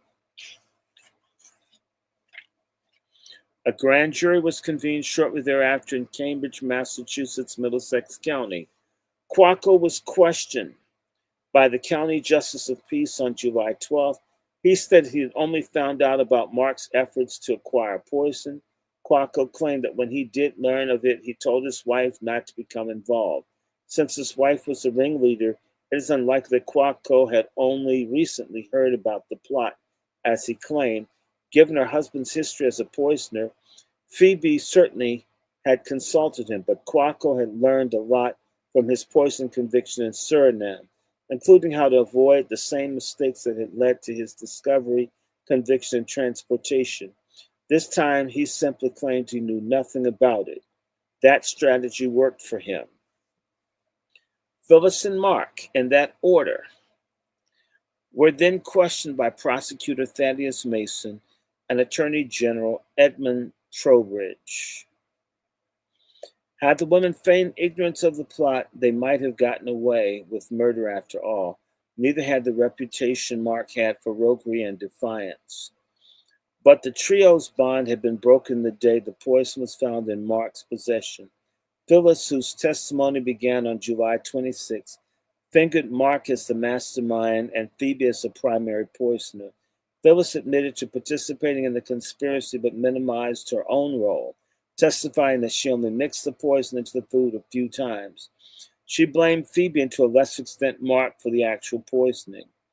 Phyllis told the inquest jury that she often felt ugly as a reference to her conscience about what they were doing, which led her to throw away the tainted food several times instead of serving it to her owner. Phyllis provided all the details about how they procured the poison, how the poison was served, and their motive. The transcript of this interrogation is the only surviving record of the woman's perspective of the crime. By the time he was questioned, Mark had already been named as a mastermind by Phyllis and possibly Phoebe as well. Regarding Phoebe, Mark testified that she had visited him in jail to desire me not to confess anything, for they could not hurt me. She might have been trying to plead with Mark to keep quiet so they all could escape the convictions and death sentences. Perhaps she calculated that without the testimony of the 3 of them, the authorities would not have enough evidence to convict. Regardless, Phoebe left the jail uncertain about where Mark stood and doubtful about whether he would confess. In that moment, she might have believed that she could no longer trust him because of his bitterness towards her was becoming nearly palpable. She might have decided to betray Phyllis and Mark to save herself from certain execution. According to Mark, Phoebe was the evidence in behalf of the king, which means she testified against him for the prosecution. This claim was later corroborated by the founding father, Dr. Josiah Bartlett, in his book, A Historical Sketch of Charlestown in the County of Middlesex and Commonwealth of Massachusetts. Phoebe, who is said to have been culpable, became evidence against others. She was never interrogated, arrested, indicted, tried, or convicted of the murder she had masterminded. Mark tried his best to convince officials that the woman had killed their owner and that he had no foreknowledge of their plot, despite admitting that he had given them poison several times. When asked by the prosecutor why he had had potter's lead in his possession, Mark lied and said he was testing it to see if it would melt in our fire. When he asked if he had a reason to suspect that the poison he was supplying to the woman was being used to poison his owner, the reply was no, other than the reason hearing. Phoebe, the Saturday night before the master died, asked Phyllis if she had given him enough, but she replied, yes. If I'd given him enough, I will stick as close to him as his skirt to his back.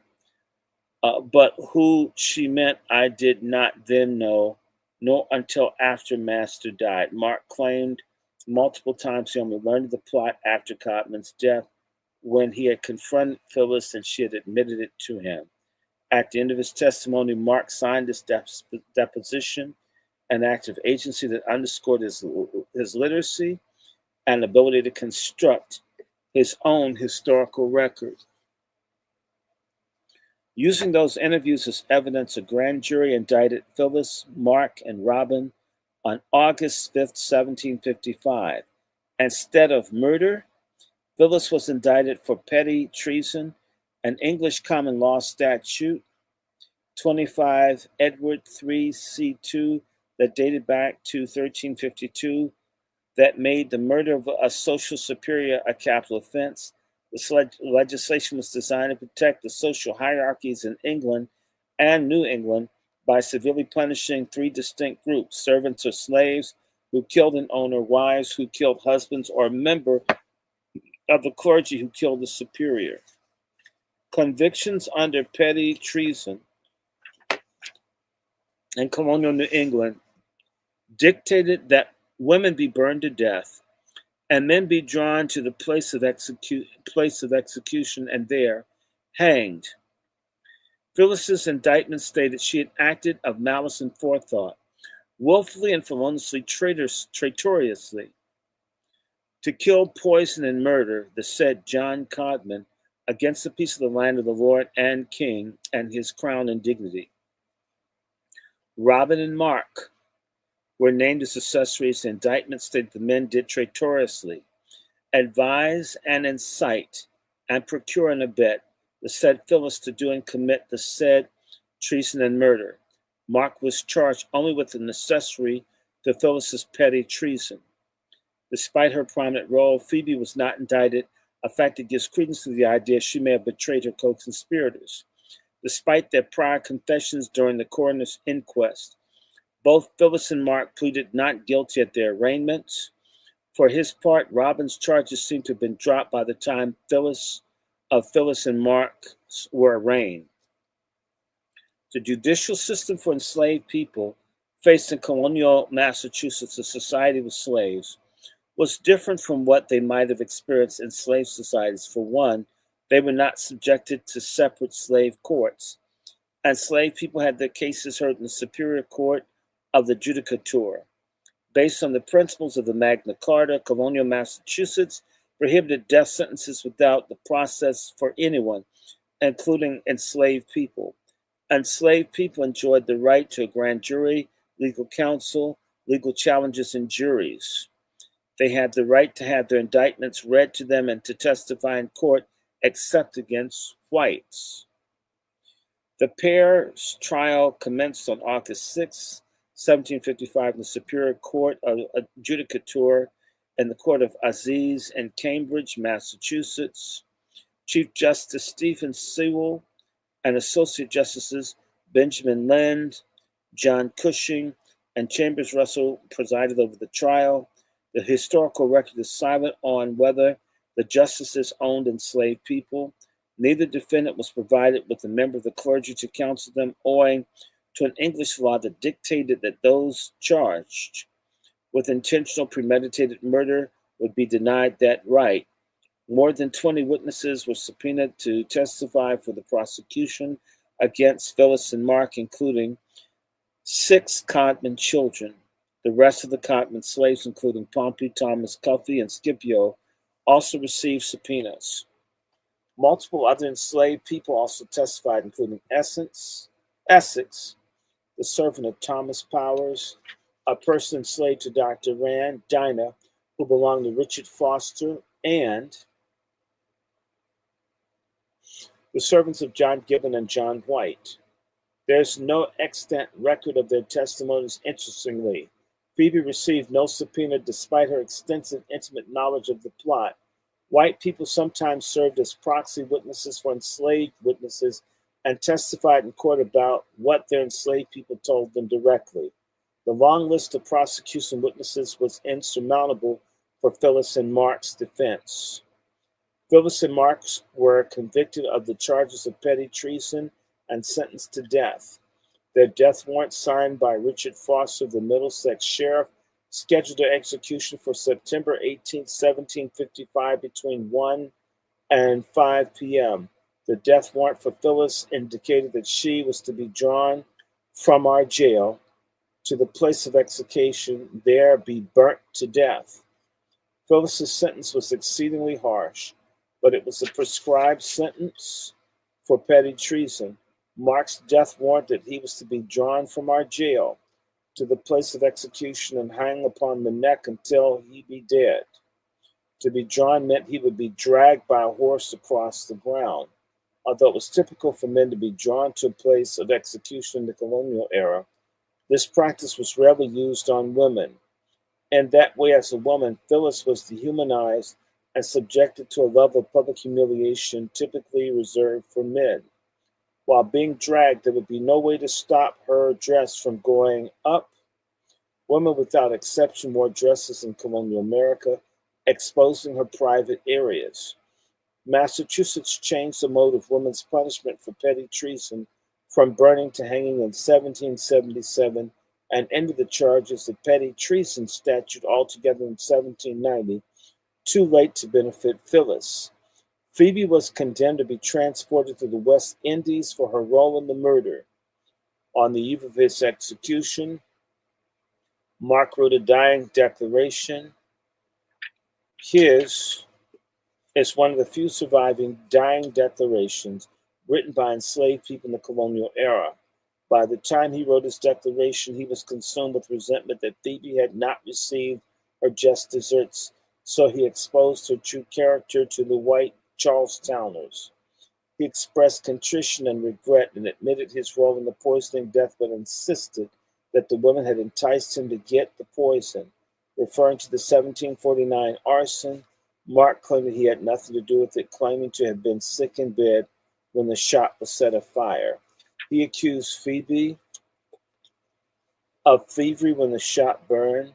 She wickedly stole some of the clothes thrown out of the window to be saved, and to my certain knowledge, she was a great thief. Mark continued, she stole money from my master, 100 pounds in money, part of which I believe to be in Phoebe's sister's hands. There's no way to determine if his accusation is true or merely a final ploy to get Phoebe in trouble.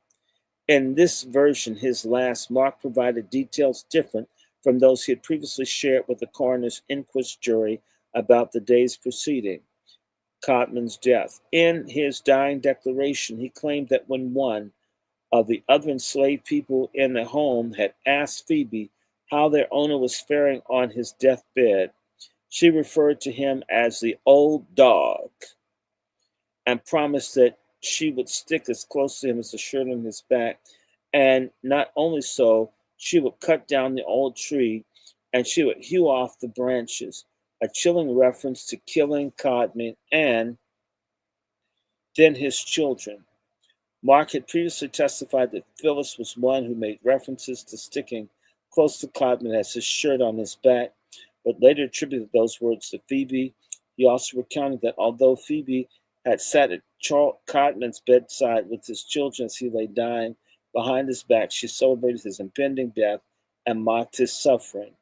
Mark claimed that as their owner lay dying, Thomas and Phoebe gleefully rejoiced at his impending death.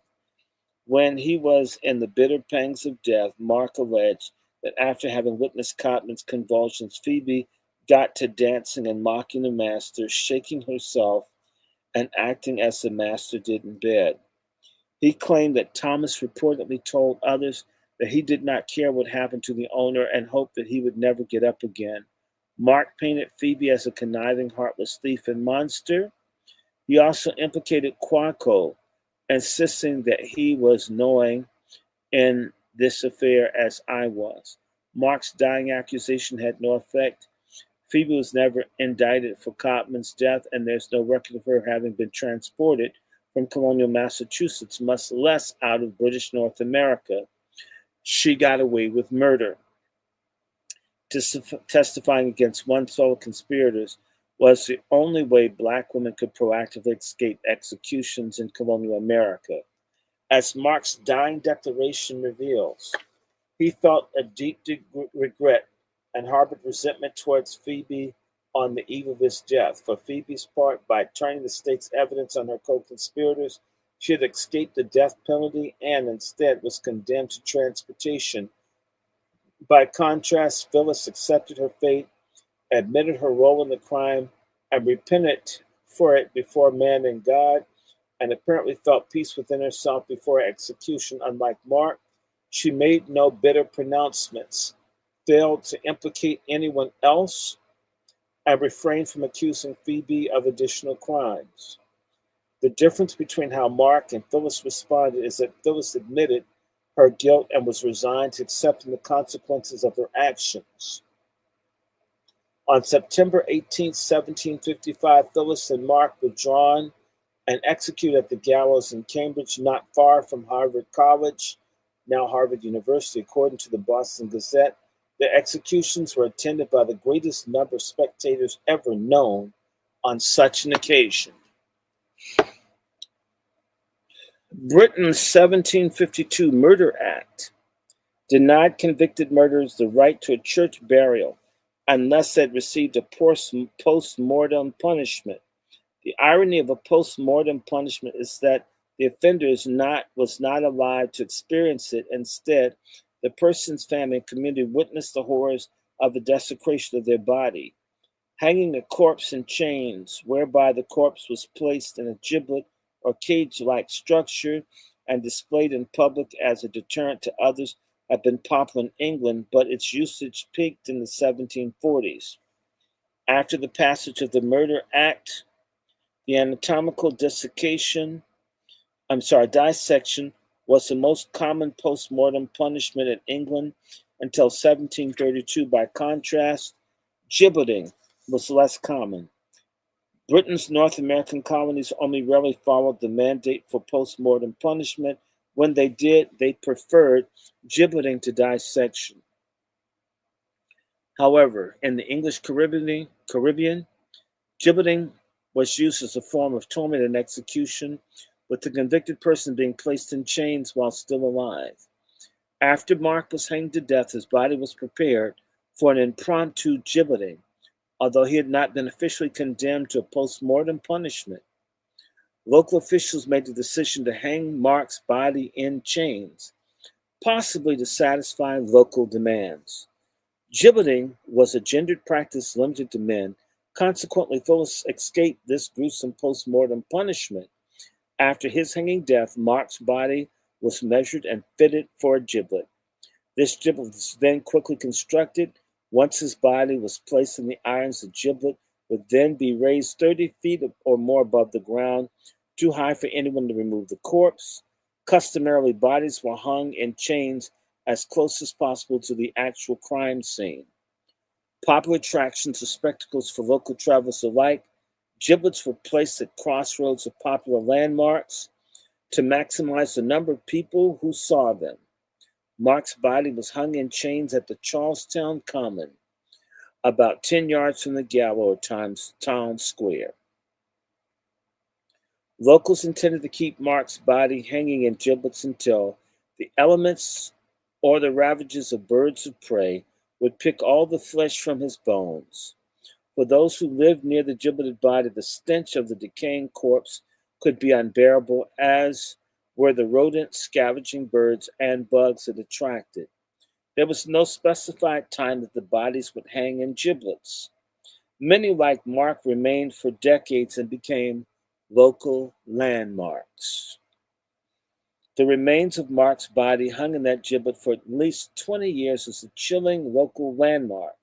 Dr. Caleb Rea, a traveler who lodged near Mark's gibbet in 1758, remarked that the skin was very little broken even after a few years. Paul Revere, recounting the events of his famous ride in April 18, 1775, to alert American colonists that the redcoats were approaching, referenced that he nearly was overtaken by them where Mark was hung in chains. It is not clear when Mark's corpse was ultimately removed. By the mid 18th century, British society, which had invented this grisly practice, found that prolonged public display of a decaying and dismembered bodies for decades distasteful, if not only incomprehensible. Gibleting became increasingly less popular, and the mainland North American colonies, especially, fading as a practice after the American Revolution. On the same day Mark was hanged, Phyllis was burned at the stake. The difference between hers and Mark's mode of execution is a reminder that Phyllis was considered one of the masterminds and far more dangerous than him. Being burned at the stake or burned alive was typically reserved for the most vicious and unrepentant murderers in colonial America and beyond. Rarely was it ever done to a woman. Even the women convicted in the Salem witch trials were not burned at the stake like Phyllis. In spite of the prolonged gibleting of his body, Mark at least died instantly. Phyllis, on the other hand, was tortured slowly. Burning someone at the stake is a particularly sadistic and designed to inflict intense suffering. Historian Kento Swan, who wrote Sally Bassett's Burning in Bermuda in 1730, reminds us of the visceral nature of such a scene of horror. It would have affected the scenes of those who witnessed it. Phyllis's unnatural wails and screams of anguish would have pierced the air, echoing from the commons to the Charlestown streets, alleys, and homes. Would have, it would have been impossible to miss or ignore in a town that size, even for those who did not want to attend the event. Those present would have witnessed Phyllis's physical responses to the pain of fire destroying her flesh. Her body must have twisted and convulsed in agony. Spectators would have seen her flesh melt from her bones as the flames consumed her. The combination of smoke and burning flesh, hair and bones, would have been noxious to smell. We will never know whether the spectators were gassed or covered their eyes and noses. Did they wince in horror or revel at watching her slowly burn to death? Did they cheer or pray for her soul departed? We will never know. What we do know is that Phyllis' mode of execution says more about the inhumanity of the society in which she lived as an enslaved woman than it does about her humanity or final act of resistance. Despite the fact that Phoebe and Phyllis conceived, planned, and led this act of resistance, prominent historians have reduced them to background players and Mark's plot. In reality, it is Mark who was charged and convicted of being only an accessory in Phyllis's plan. Mark has been given the mantle of leadership by historians because he was male, and some are incapable of imagining enslaved women as leaders of slave revolts. In historians' defense, Mark's gender and literacy did make him loom large in the historical record, but the inability to see the outsized role that women plays corrupts history. The Cotman case illustrates black women's capacity to organize and execute lethal collective actions against abusive slaveholder, and in Phoebe's case, escape the consequences. Every aspect of this case reflects the black feminist practice of justice. Cotman's enslaved people initially wanted more humane and just owners. Their arson conspiracy did not result in their sale as they had wished. When that plan failed, Phoebe and Phyllis handed Cotman a death sentence, if for nothing else than enslaving, abusing, and denying his enslaved people their humanity. Murder was their last best option to remove themselves from his authority. The conspirators were remarkably patient, killing him slowly over 6 years. They delighted in his suffering and privately mocked at his weakest moments. To these women, prolonged physical suffering was an essential part of Cotman's just desserts. This is what they felt he deserved. Phyllis was only the second enslaved woman executed this way in the colony of Massachusetts. Maria, who was burned at the stake in Boston in 1681 for arson, was the first. According to the ESPY database of executions in the United States, only 12 black women were burnt at the stake in the entire slave era. Other women were sentenced to be burned alive, were either convicted of arson or poisoning murders. Enslaved men, by contrast, were far more likely to be burned to death during the age of slavery. And the colonial era alone, 32 black men met that fate. Phoebe and Phyllis were not the only enslaved women convicted of using poison to kill or attempt to kill their owners in the long American history of slavery. In January 1751, across the Charles River, Phyllis Hammond was accused of poisoning death. That Phyllis was a 16-year-old girl owned by prominent apothecary Dr. John Greenleaf and his wife Priscilla. Priscilla had given birth to 3 children, all of whom died as toddlers within a short span of time. The death of the last Greenfield child, their only son, John Jr., caused them to believe that it was not fate playing a cruel joke, but a human culprit who had prematurely ended their children's life within days. Phyllis was arrested for the death of the 11-month-old John. The Boston Evening Post reported that he had been killed by arsenic and ratsbane. The paper noted that Phyllis also confessed to having previously poisoned the Greenleaf's 15-month-old daughter. Young Phyllis was hanged May 1751 for those crimes. Certainly, Phoebe, Phyllis, and Mark had heard about that story and may have even personally known young Phyllis, given how much time they had spent in Boston. They also would have known that she was hanged for the alleged crime. The fact that they knew the harsh consequences of poisoning in colonial Boston and still persisted in their plan underscores how much they were willing to risk to ensure Cotman's death. The Boston area poisoners were not alone. In the colonial era, hundreds of enslaved black women were convicted of and executed for poisoning their masters. For example, January 10, 1738, Bess, an enslaved woman owned by John Beale of Prince George's County, Maryland, PG, was accused of attempted murder. Poison was her weapon of choice. Bess was tried, convicted, and sentenced to death in March and was hanged for that crime, June 7, 1738.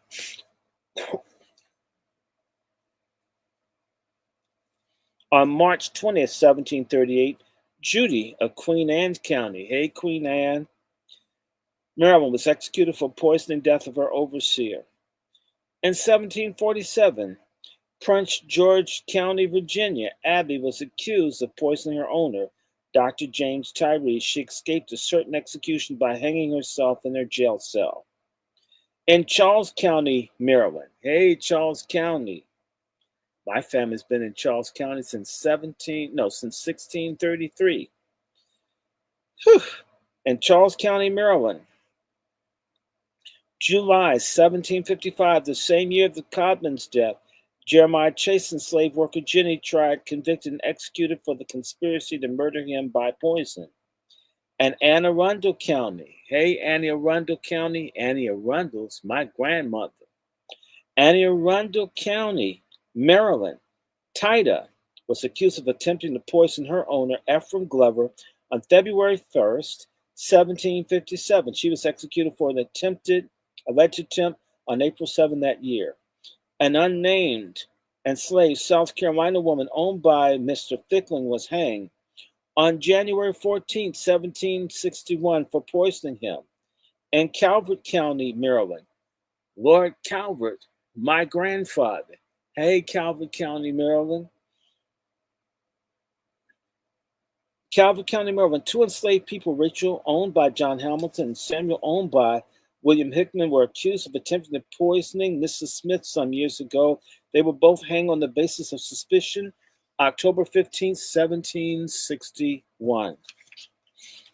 Curiously, in that same county, 3 years later, 3 additional enslaved people were convicted of the same crime of attempting poisoning what may have been the same victim of Mrs. Smith and her husband, William Smith. This time, Betty, Sambo, and Joe were executed June 20th, 1764, for alleged attempted poisoning. In 1772, an enslaved woman named Judith Harrison was hanged for poisoning in Brunswick County.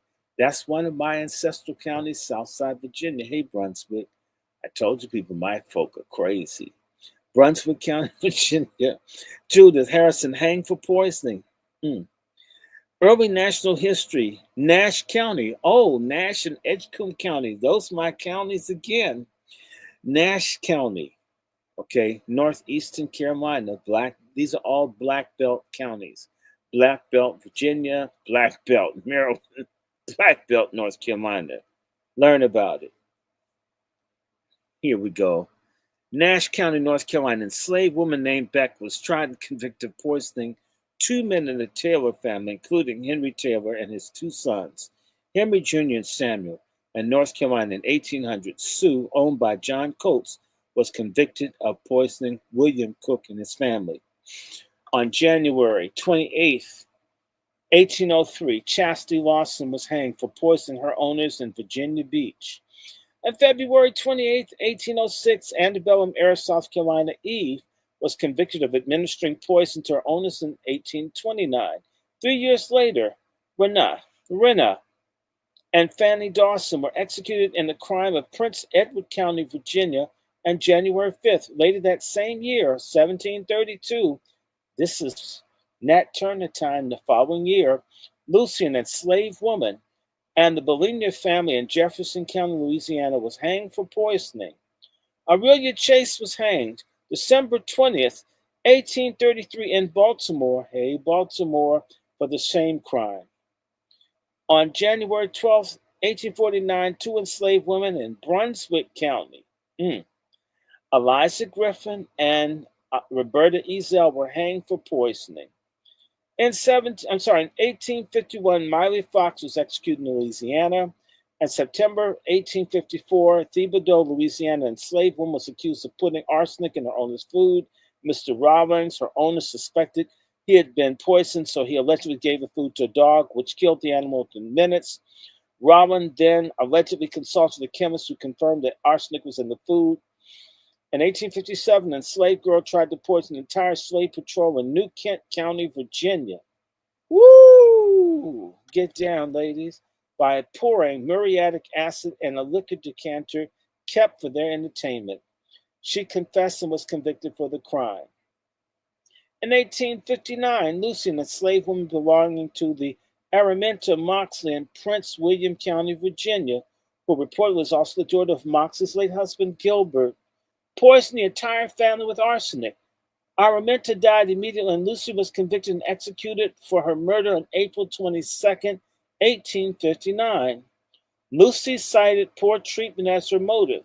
September 7th, 1860, Franklin County, Kentucky, Francis Berry was hanged for the crime of poisoning. Later that year, in Louisville, Kentucky, Watts Clement reported that 5 of his enslaved people, including 2 women, had put poison in his family's milk. One of the most interesting instances of enslaved people's use of poison as a weapon against oppressors in American history was when it was used in revolt plots. In May 1805, whites in Wayne County, North Carolina, uncovered a widespread plan to revolt. Having been inspired by the Haitian Revolution, the conspirators planned to use poison to kill all the powerful white men in the region. All of those men were dead. The plan was to subdue and enslave the remaining whites. Dozens of enslaved people were implicated in the plot. However, the very first person to be convicted of it was an enslaved woman who was accused of poisoning her owners and two others. Like Phyllis, she was burned alive. One observer noted that several enslaved men were hanged, and one was pilloried, whipped, nailed, and his ears cut off on the same day for their roles in the plot. It is nearly impossible to know with certainty if these other enslaved women actually poisoned their owners were just suspected of it. For enslaved people, the result was the same, execution. Often the only information historians have about these poisoning cases was the nature of the conviction, the names and dates of the execution. Unlike Phoebe and Phyllis' case, only a few of these other incidents have surviving records of the trials, court testimonies, or confessions. Surely all manner of unexplained or sudden sicknesses before the 19th century were attributed to poisoning and blamed on enslaved people who prepared the food. In fact, even food poisoning, which is very common now, was even more so in the era before refrigeration, 1851, and pasteurization, 1862. Likely would have been blamed on enslaved people. David V. Baker's estimate that as many as one-third of the enslaved women executed for poisoning had not actually poisoned anyone, but the cases stemmed from foodborne illnesses instead. For example, Orange County, Virginia. I know Orange County. In January 1746, an enslaved woman named Eve was convicted for the murder of her owner, Peter Montague, who became gravely ill in August 1745 and had finally died December 27th of that year. Before dying, Montague indicated that he had fallen ill in August because he drank some milk. He came to suspect that the milk had been poisoned by Eve. With milk at the center of the case, many doubts were raised whether Montague had in fact been poisoned at all. Before pasteurization process was developed in 1862, consumption of raw or unpasteurized milk was extremely dangerous because it contains a harmful bacteria cocktail including Brucella, Campylobacter, E. coli, that's a doo-doo one, Listeria, Salmonella, and Cryptosporidium. There's a possibility that one or several of those bacteria caused Montague's extended illness, suffering, and death. Regardless, like Phyllis and Eve, was drawn to the site of execution and burned alive at the stake for the murder, real or imagined. The vast majority of those people charged with poisons before 1865 were enslaved people. On a micro level, 100% of those convicted of poisoning in antebellum Virginia were Black. Consequently, poisoning accusations became associated with Black Americans. Aside from being race, poisoning accusations were gendered. Black women were more likely than women to be convicted of using poison for murder during the slave era. In fact, 71% of the Blacks convicted and executed for this crime were male, contrary to the popular belief that women were the ones who poisoned the food. And colonial Maryland between 1726 and 1775, 67% of the enslaved people convicted of poisoning were males and just 33% were women. Similarly, in antebellum Virginia, Black men comprised 60% of those executed for poisoning and 40% were Black women. In South Carolina between 1824 and 1864, 9 enslaved men and 2 women were arrested for poisoning. Hence, although the poisons were one of the prevalent methods of enslaved women to use to murder their masters and oppressors, men used it as a deadly weapon more often. Women only account for 1/3 of all the executions of enslaved people for poisoning before the Civil War. Although the death penalty was not applied evenly for men and women in every state, the data does suggest men were more likely to get caught, at least the very least. Regardless, along with arson, poison was the most common weapon enslaved women used to commit murder as the top crime for which they were convicted and sentenced to death. In the end, the secret, powerful, deadly weapon of poison is the one thing that terrified slave owners daily. The more cruel, violent, and abusive ones had good reasons to fear that every bite of food or sip of drink could lead to their untimely demise through the intentional act of revenge. Sometimes revenge was served cold by enslaved women. That's the end of chapter one. What y'all thinking? Hmm. How do y'all feel? Talk to me.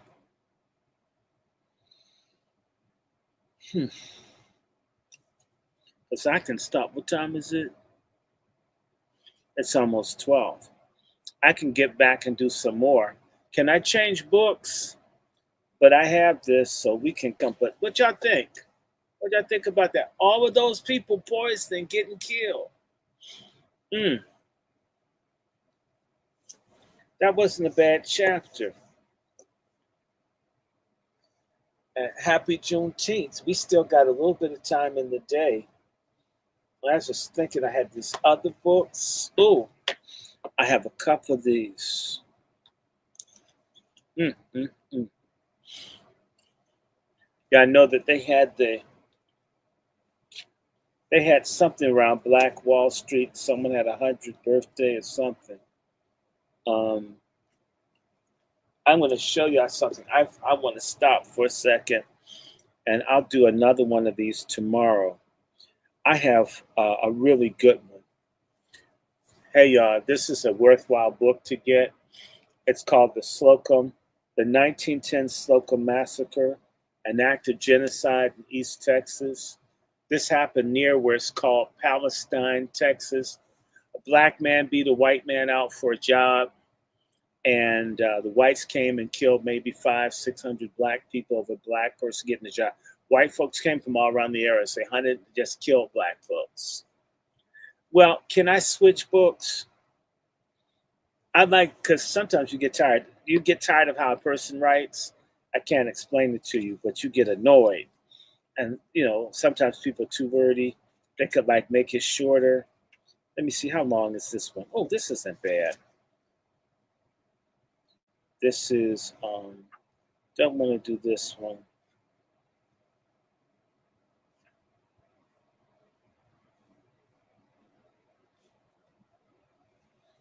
Hold on, let me see something. I'll find something.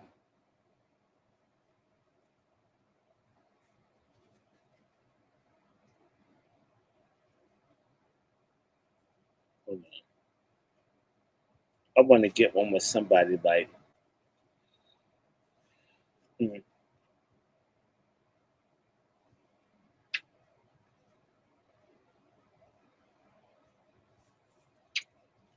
mm, I love this. This Yeah, this is a nice short one. It starts at 60.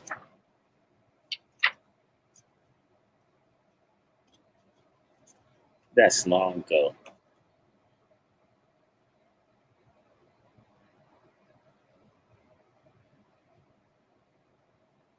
I like this one. I'm gonna try another. I'm gonna do chapter 6. Okay, I'm gonna skip over. I'm gonna do something slightly different. Okay, we're still in this book. Let's do chapter 6. I like this one. This is Virginia. I love Virginia, and it's not that long. On top of that, last night I burnt something, and that smoke just, I got some Ricola. Ricola.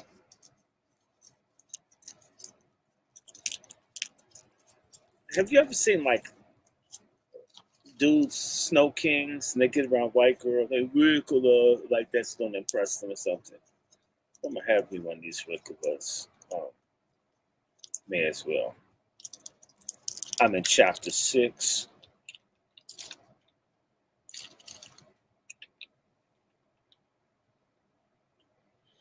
Chapter 6, Brooding Bloody Revenge. This is Nellie, Betsy, and Ellen. We concluded to get rid of him. Revenge is simply justice with teeth. On the evening of December 24th, Christmas Eve, 1856, Dr. Jesse Ewell, the acting coroner in Prince William County, Virginia, arrived at George E. Green's farm. Green, a bachelor, had been found dead in his burning home by his neighbors, who then summoned the coroner. Dr. Ewell noted that all was visible or remaining of Green's body was the charred spine and pelvis of an adult human body. In other words, Green's clothing, flesh, and muscles, and most of his bones had been consumed by the fire. Dr. Ewell arrived at the property on Christmas Eve. Cold weather and the time of night prevented Dr. Ewell from doing an investigation that evening. How many of y'all have retweeted this room? The numbers are down. Retweet this. Come on, y'all. Retweet, share. Come on. This is more than 10 people. Like. How many people have liked this? That's one thing to tell me. It's another thing when I look in comments. Sometimes I may get 5 or 6. Normally I don't get any. Make comments, like, just don't be an idiot. The cold weather and the time of night prevented Dr. Ewell from doing a further investigation that evening. But the following morning, he returned to Green property and resumed his work, recounting the details of his investigation. He discovered a spot in the road, much trampled and smoothed over, with traces of blood near the barn.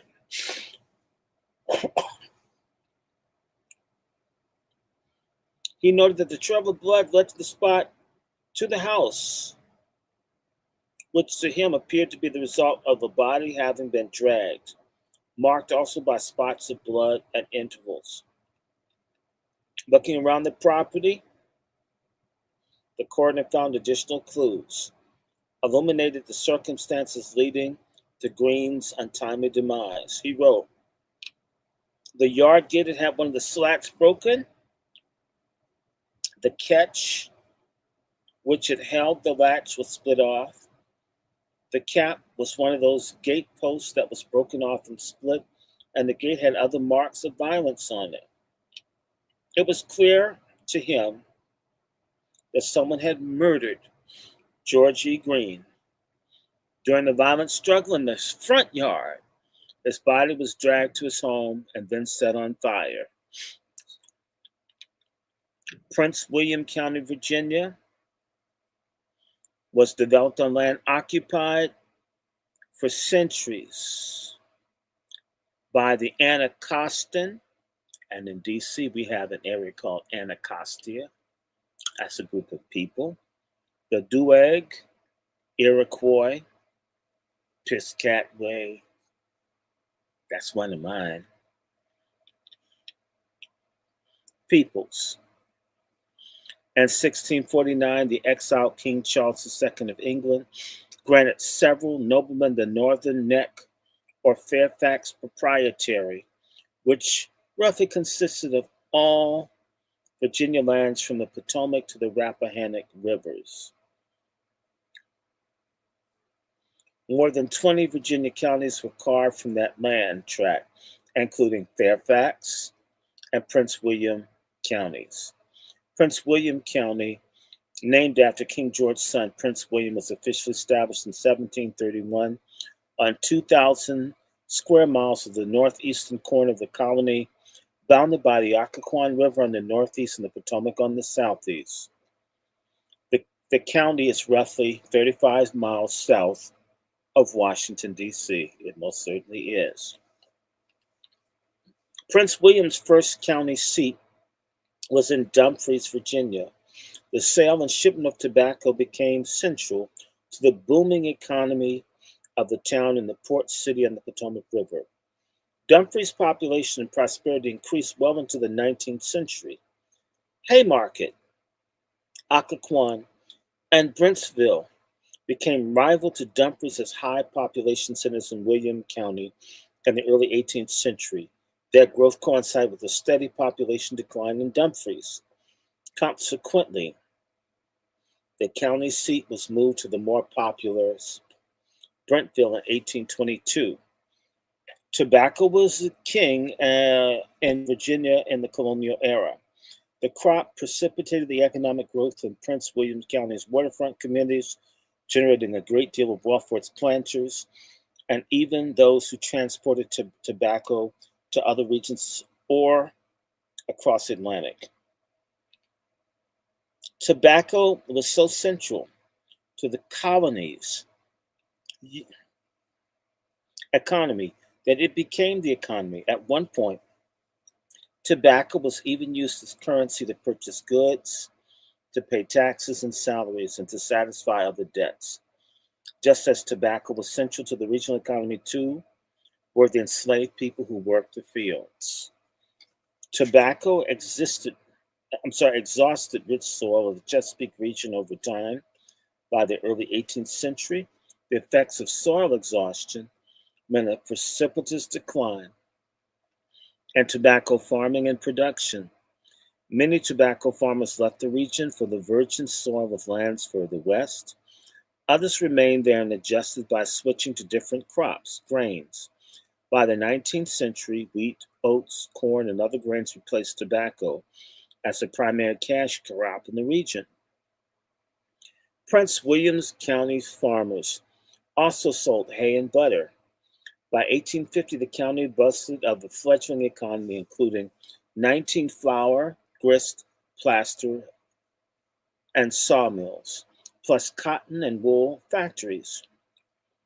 In 1850, a railroad reached the town of Manassas. The county also boasted 13 churches and educated 316 students in its public schools. In 1850, the population of 8,129 included 5,631 free people, including free blacks. The enslaved population of Prince William County the same year was 2,498, or 31% of the total inhabitants. A decade later, Prince William County's population of 8,213 included 2,356 enslaved people. Prince Williams County's 350 slaveholders each owned an average of 6.6 enslaved people in 1860. They were largely small, middle slaveholders who worked alongside of and personally managed the enslaved and hired workers. In addition to the 2,356 regular enslaved people living in the county, Prince William County farmers hired 202 enslaved workers from other counties. For example, James Havener hired 15 enslaved people owned by J.B. Robertson of Alexandria to work his farm. Similarly, Alexander Hollyclaw hired all 16 of his enslaved workers from William Gaines, who resided in Warrenton, Virginia. By far, the biggest slaveholder in the county was William James Ware, who owned 80 people who worked on nearly a 1,600-acre plantation. Was the second biggest slaveholder in Prince William County, and a few years before the Civil War was Edward Berkeley, who had owned 52 enslaved people. Ware and Berkeley were exceptions rather than the rule. Prince William County farming was dominated by small slaveholders, many of whom could never hope to become planters. People like George E. Green. George E. Green had been born in Prince William County in 1802 to Sarah and James Green. He had at least one brother, James, who was 9 years younger. George was a farmer and a slaveholder, but also a school teacher who held classes on his farm. George owned 9 enslaved people, including 5 males and 4 females, by 1830. 2 decades later, in 1850, he and his brother lived together and owned 7 enslaved people, which appear to be 3 generations in one family that included Nellie, age 54, and her husband, age 53, and their 38-year-old daughter Betsy, and Betsy's children, 9-year-old twins Ellen and Elias, and 11-year-old son James, also known as Jim. There was one other unidentified enslaved 21-year-old male residing in the Green property who may have been Betsy's oldest son.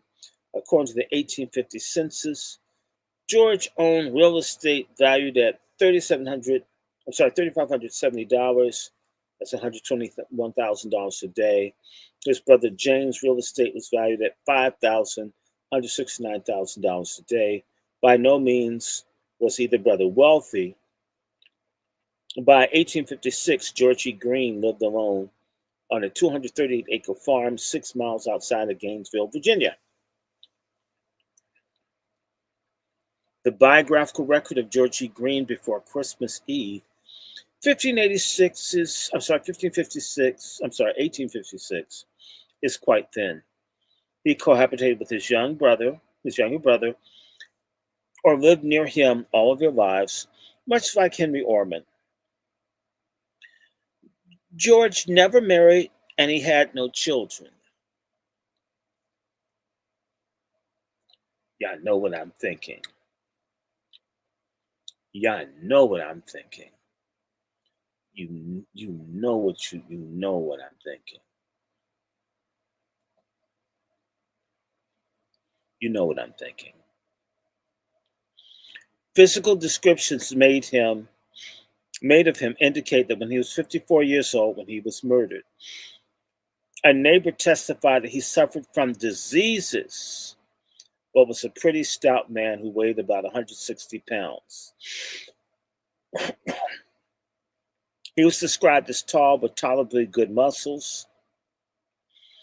He had been observed working on his farm regularly when able. Other than the physical description, Green was more historically invisible than his enslaved people. Ironically, this white slaveholding male only became visible in the record as a result of the actions of his enslaved people. The enslaved family Green owned had been with him at least 6 years, if not longer.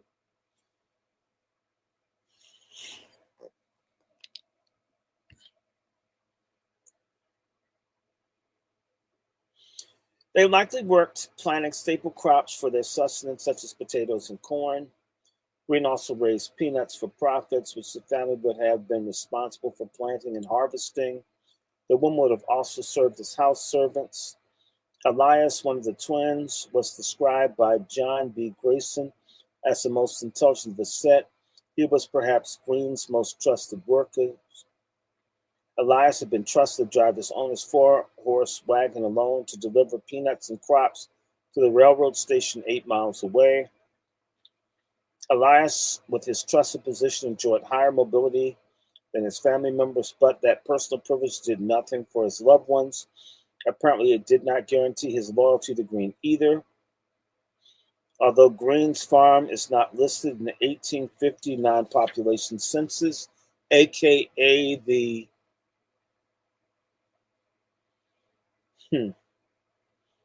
Okay, so he didn't make the farm census. Based on the extrapolation from other farmers in his vicinity, it is likely that he grew corn, oat, and wheat. Working on grain farms with few hands, Nellie's kins would have had an exhausting work regime year-round from sunrise to sunset, 6 days a week. Farm work on the whole was hard, labor-intensive, seemingly endless for Green's enslaved people. Although large groups of enslaved people were ideal for growing grains, small farmers such as Green expected his smaller workforce to do the same volume of work. Mm. Mm, mm, mm. With such a heavy workload, Nellie and her kin would have worked from sunrise to sunset. In the summer, the workday could end as late as 8 p.m., which left little time for leisure activities or personal time. The only thing that made the work bearable is that what they did together as a 3-generation family. Nellie claimed that Green refused to allow them to leave his farm. His refusal seemed to have been his misguided attempt to stifle any independence while maintaining total control over his enslaved people. With the exception of Elias, Nellie and her family members were not permitted to leave the farm, which meant they were isolated from the rest of the slave community of Prince William County, Virginia. Green denied them small privileges that other enslaved people could expect, including the right to visit friends and loved ones on other farms, attend parties and dances, church service, and even go to the market or waterfront. In the trial that was later held, one of Green's neighbors, Luther Lynn, stated Nellie told him that Green had never let them go to a meeting, reference to a church service. This family was significantly more confined to the farm than other enslaved people in the neighborhood. Neighbors also observed that Mr. Green always had his gun convenient where he could put his hand upon if any noise occurred at night. He would go out and shoot low on the ground. Surely such behavior was intended to deter his slave people from sneaking off the property after dark. Knowing that Green used his gun to deter them from moving around at night underscores the family's grievances about not being free to ever leave the property. Nellie also complained that her family was not getting enough food to eat. You can grow up, but you can't have any.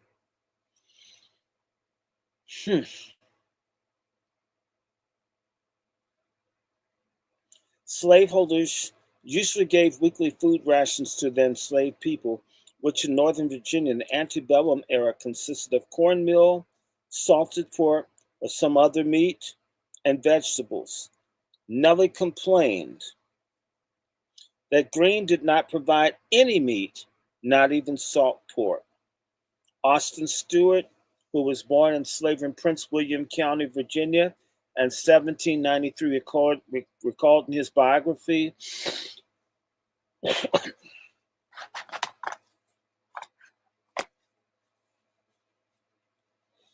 that weekly food allowances consist of one peck of corn, some salt, and a few herrings per person. Stewart wrote that they were given very little meat except on special occasions. Smaller slaveholders in Prince William County, such as Green, gave their people just enough to keep them alive, productive, and fairly healthy. Meat was a luxury most small farmers could not afford to give to enslaved people. Interestingly, though, when the inquest jurors searched the quarters of Nellie and her kin, they found a collection of food including 2 pieces of bacon, 2 spare ribs, sausage meat, some lard, some smart sugar, coffee, and probably 20 pounds of sugar and some molasses and tea. Obviously, that list of food was far better in quality and quantity and diversity than even the favored enslaved people the wealthiest planters possessed. So, more than likely, Nellie and her family had removed these items from Green's home after his death. They went shopping. In terms of the work regime in the Upper South states, most enslaved people worked 6 days a week, Monday through Saturday. Owners released them early on Sunday so they could enjoy their Saturday evening and Sunday. Enslaved people looked forward to this time off on the weekend, but Nellie and her kin were denied even that. In addition to carrying the field workload sunrise to sunset, Nellie and her daughter and granddaughter had additional chores inside Green's home. Pounding corn to make cornmeal, cooking, cleaning, and washing for the bachelor. Being denied free time was dispiriting for enslaved people. It was one of their most valued things besides family.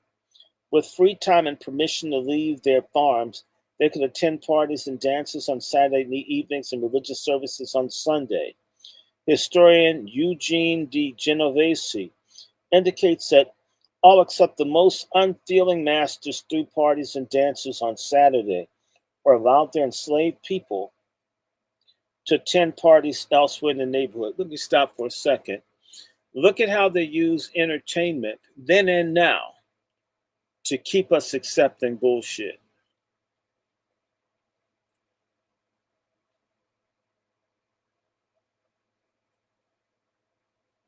Because Green did not allow his people to leave his property, they were denied such privileges. This is the world Nellie and her kin inhabited, a very small one, which did not extend past Green's property line and where they had little and to no reprieve from work.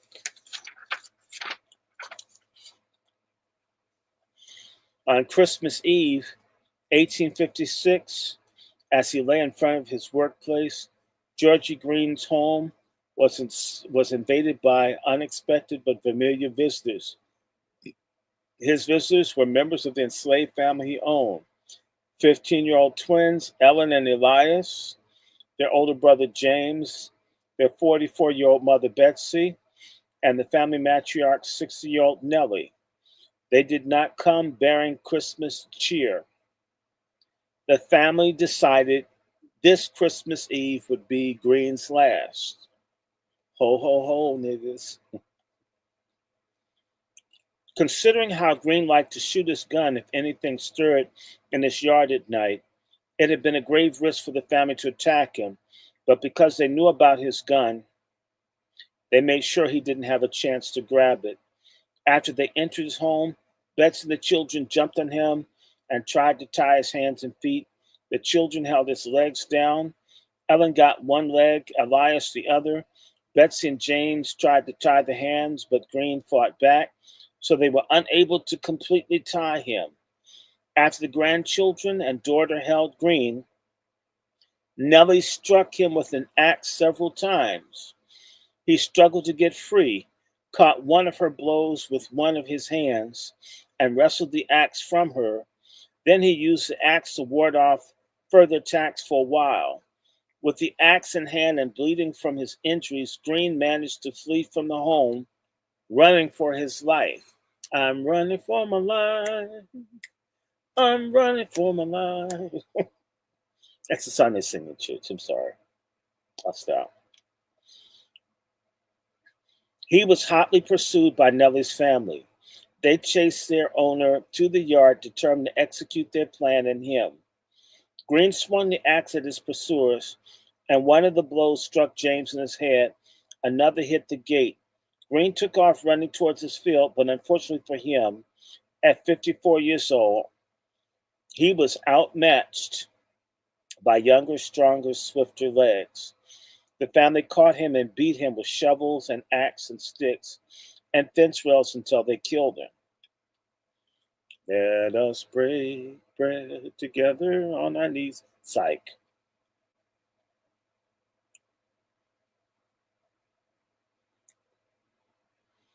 Elias later admitted that he had used the shovel to hit his owner and also stabbed him with the piece of a nail, with the exception of the axe as the weapon the family used were not things that one would reasonably call or consider deadly weapons. But to enslaved people intent on lethal resistance, any household item could be weaponized. Once Green was dead, Nellie's family dragged his body back to his home. Apparently, they cleaned up the blood with rags, took meat from Green's icebox, and some clothing from his wardrobe before setting fire to the home. They returned to the quarters where they removed and hid their bloody clothing, along with the axe and the rags, and under the beds. In one account, the family pretended to sleep when the neighbors responded to the fire. All of Green's neighbors reported that his home was nearly completely consumed by the time they arrived and indicated it had been burning for a while before anyone outside the property noticed. Green's neighbor, George B. Taylor, Gustavus Hutchison, Luther L. Lynn, and their enslaved people arrived at the scene, first at 8:30 p.m. having noticed the fire. They lived in close proximity to the Green farm and obviously knew him rather well. Tyler's 1,000-acre farm where he raised wheat, rye, corn, and oats was located a half mile from Green's. Like Green, Tyler was a small slaveholder who owned just 8 people. Tyler testified he rushed over to Green's after one of his own enslaved women alerted him that Green's house was on fire. By the time Tyler got there, at least a dozen enslaved people from the neighborhood were already present, including three of his own, three of Hutchison's, and two or three of Lynn's. Tyler reported that when he arrived, he asked Elias about Green's whereabouts. Because Green lived on his farm, naturally the only source of information would have been his enslaved people. Elias responded that he was in the house, implying that he was in the fire. Tyler then followed the question with another, asking the boy why his owner had not escaped. Elias responded that he did not know. Tyler stated he asked about Green's whereabouts again, this time directing his question to the crowd. Peter, one of his own enslaved people, plunged into the fire without any verbal response. Tyler then saw Green's body himself, and he asked Nellie how the home caught fire, and she explained she did not know, and that some of them were asleep and others on the bed when they came out. The house was falling in. Luther L. Lynn, another Green neighbor, on the scene after the fire. Like Green and Tyler, Lynn was a farmer who raised wheat and corn on his 429-acre farm. A slaveholder himself, Lynn owned 9 people. In 1860, he recounted that his wife had first seen the fire and had woken him from his sleep to alert her. Lynn dressed immediately, mounted a horse, and rode over to the Green farm. He also asked Green's people what had happened. At this point, the neighbors' questions were just normal inquiries, curious people make after a tragic death. It was not until Eliza, a woman belonging to Gustavus Hutchison, was questioned at the scene that anyone explicitly articulated the belief that Green's enslaved people were responsible for their owner's death. Somebody snitched. Eliza stated that when she went to Green's slave quarters and called for Nellie and the kin to come out, they came out of the door, looked at the fire, and went back inside. She implied they were neither alarmed nor surprised by the fire. According to Eliza, when she asked Nellie and her family why they had not tried to save their owner, they did not respond. Eliza then offered a damning conclusion. It is my opinion that something wrong had been done. In other words, she believed the family had done something to Green.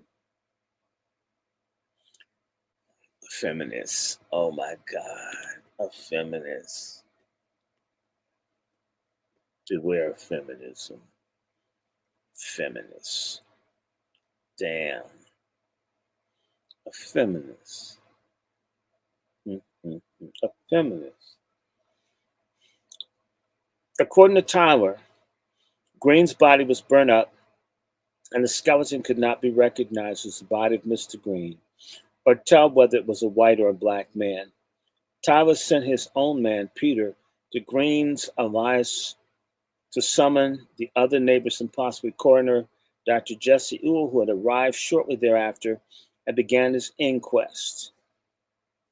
Dr. Ewell owned a farm in Green's neighborhood where his 24 enslaved people raised corn and oats.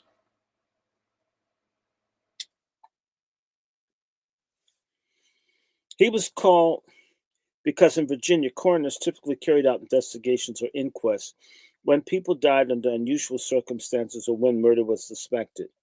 Dr. Ewell may have been somewhat nervous when he arrived at Green's property for good reason. This was the first time he had ever acted as coroner. Coroner Ewell interviewed Nellie's family and walked the property looking for clues that he could find in the dark. He then examined Green's remains, which consisted of his charred spine and pelvic bones. Anyone that saw the scene was shocked by the extent of the disintegration of the body. Normally, the body would need to burn at 1,000 Fahrenheit for 2 or 3 hours to cause the majority of the body's bones to disintegrate in this way. The fact that Green's spine and pelvis remain is because the bones do not burn evenly. The higher density ones burn last. Given the late hour darkness on the scene, and frigid temperatures, Dr. Uhr left quickly and tended to conclude to investigate the following day. Tyler, Hutchison, and Lynn remained on the property for an hour or two and agreed to return 9 a.m. on Christmas morning.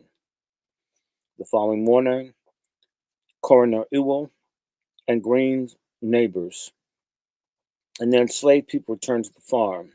By then, Luther Lynn stated the dogs or something had turned the remains of the body around some 3 feet and found the back part of his head, his hips, shoulders, and his entrails all connected together.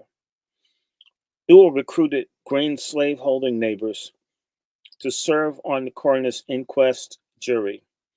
This action sealed the fate of Nellie and her kin, regardless of their guilt or innocence. Those men could not have acted impartially because they were Green's friends and immediate neighbors. Nevertheless, they immediately got to work investigating, examining the body in the scene, and searching for clues that might have been responsible. Inquest jurors began with what remained of Green's body and found his keys and watch. They determined he must have still been dressed when the fire began because he was clearly wearing his watch and had his keys in his pocket. They followed the traces of his blood leading from his house for about 150 to 200 yards. On that path, they found evidence of a bloody struggle in one spot, so they concluded that Green had been murdered. Tyler testified that when they arrived the previous night, all three of the women Green owned had blood on their dresses. In the middle of the investigation, Mr. Norris, a member of the inquest jury, accused James of the murder because he had a fresh 2-inch wound on the crown of his head, and that was so deep as to cut the bone. This impromptu accusation was not an unusual inquest juries. James initially proclaimed his innocence. Then another neighbor turned inquest juror asked Nellie what she hit her owner with, and she responded she had done it with an axe. Lynn instructed her to retrieve the axe. He claimed that she retrieved the bloody axe from under one of the beds, but Constable Petty later claimed that it was he who had found it and he had searched in the quarters. Their conflicting statements underscore how little care was taken to record the evidence was found and who found it.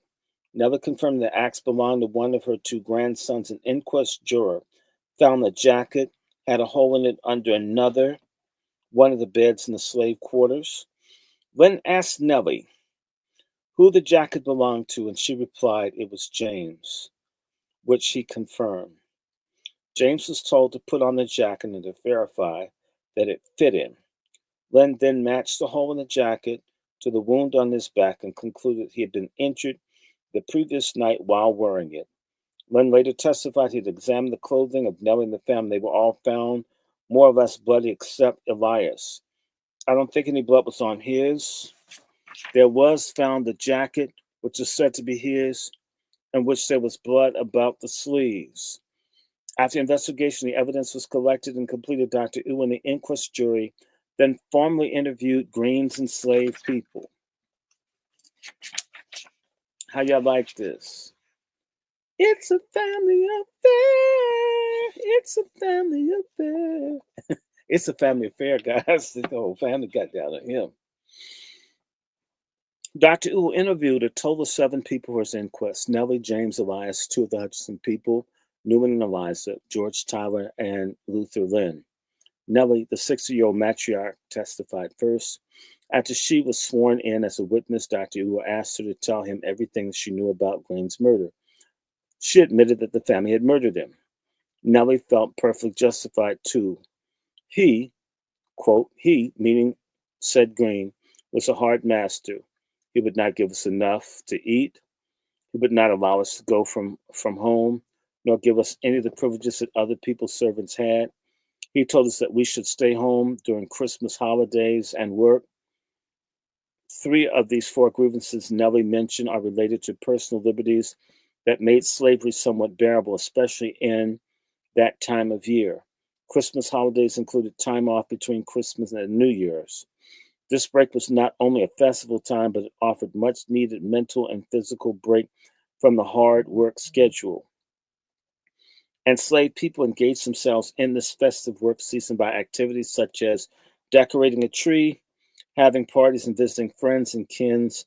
On neighboring farms and plantations, gift giving was an essential feature of the holidays.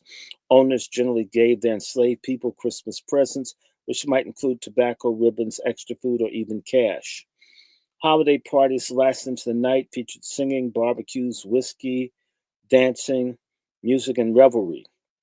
For those in bondage, although the year brought many denials of their basic humanity and human rights, holidays were a time of restoration for their souls and psyches and reaffirmed their humanity.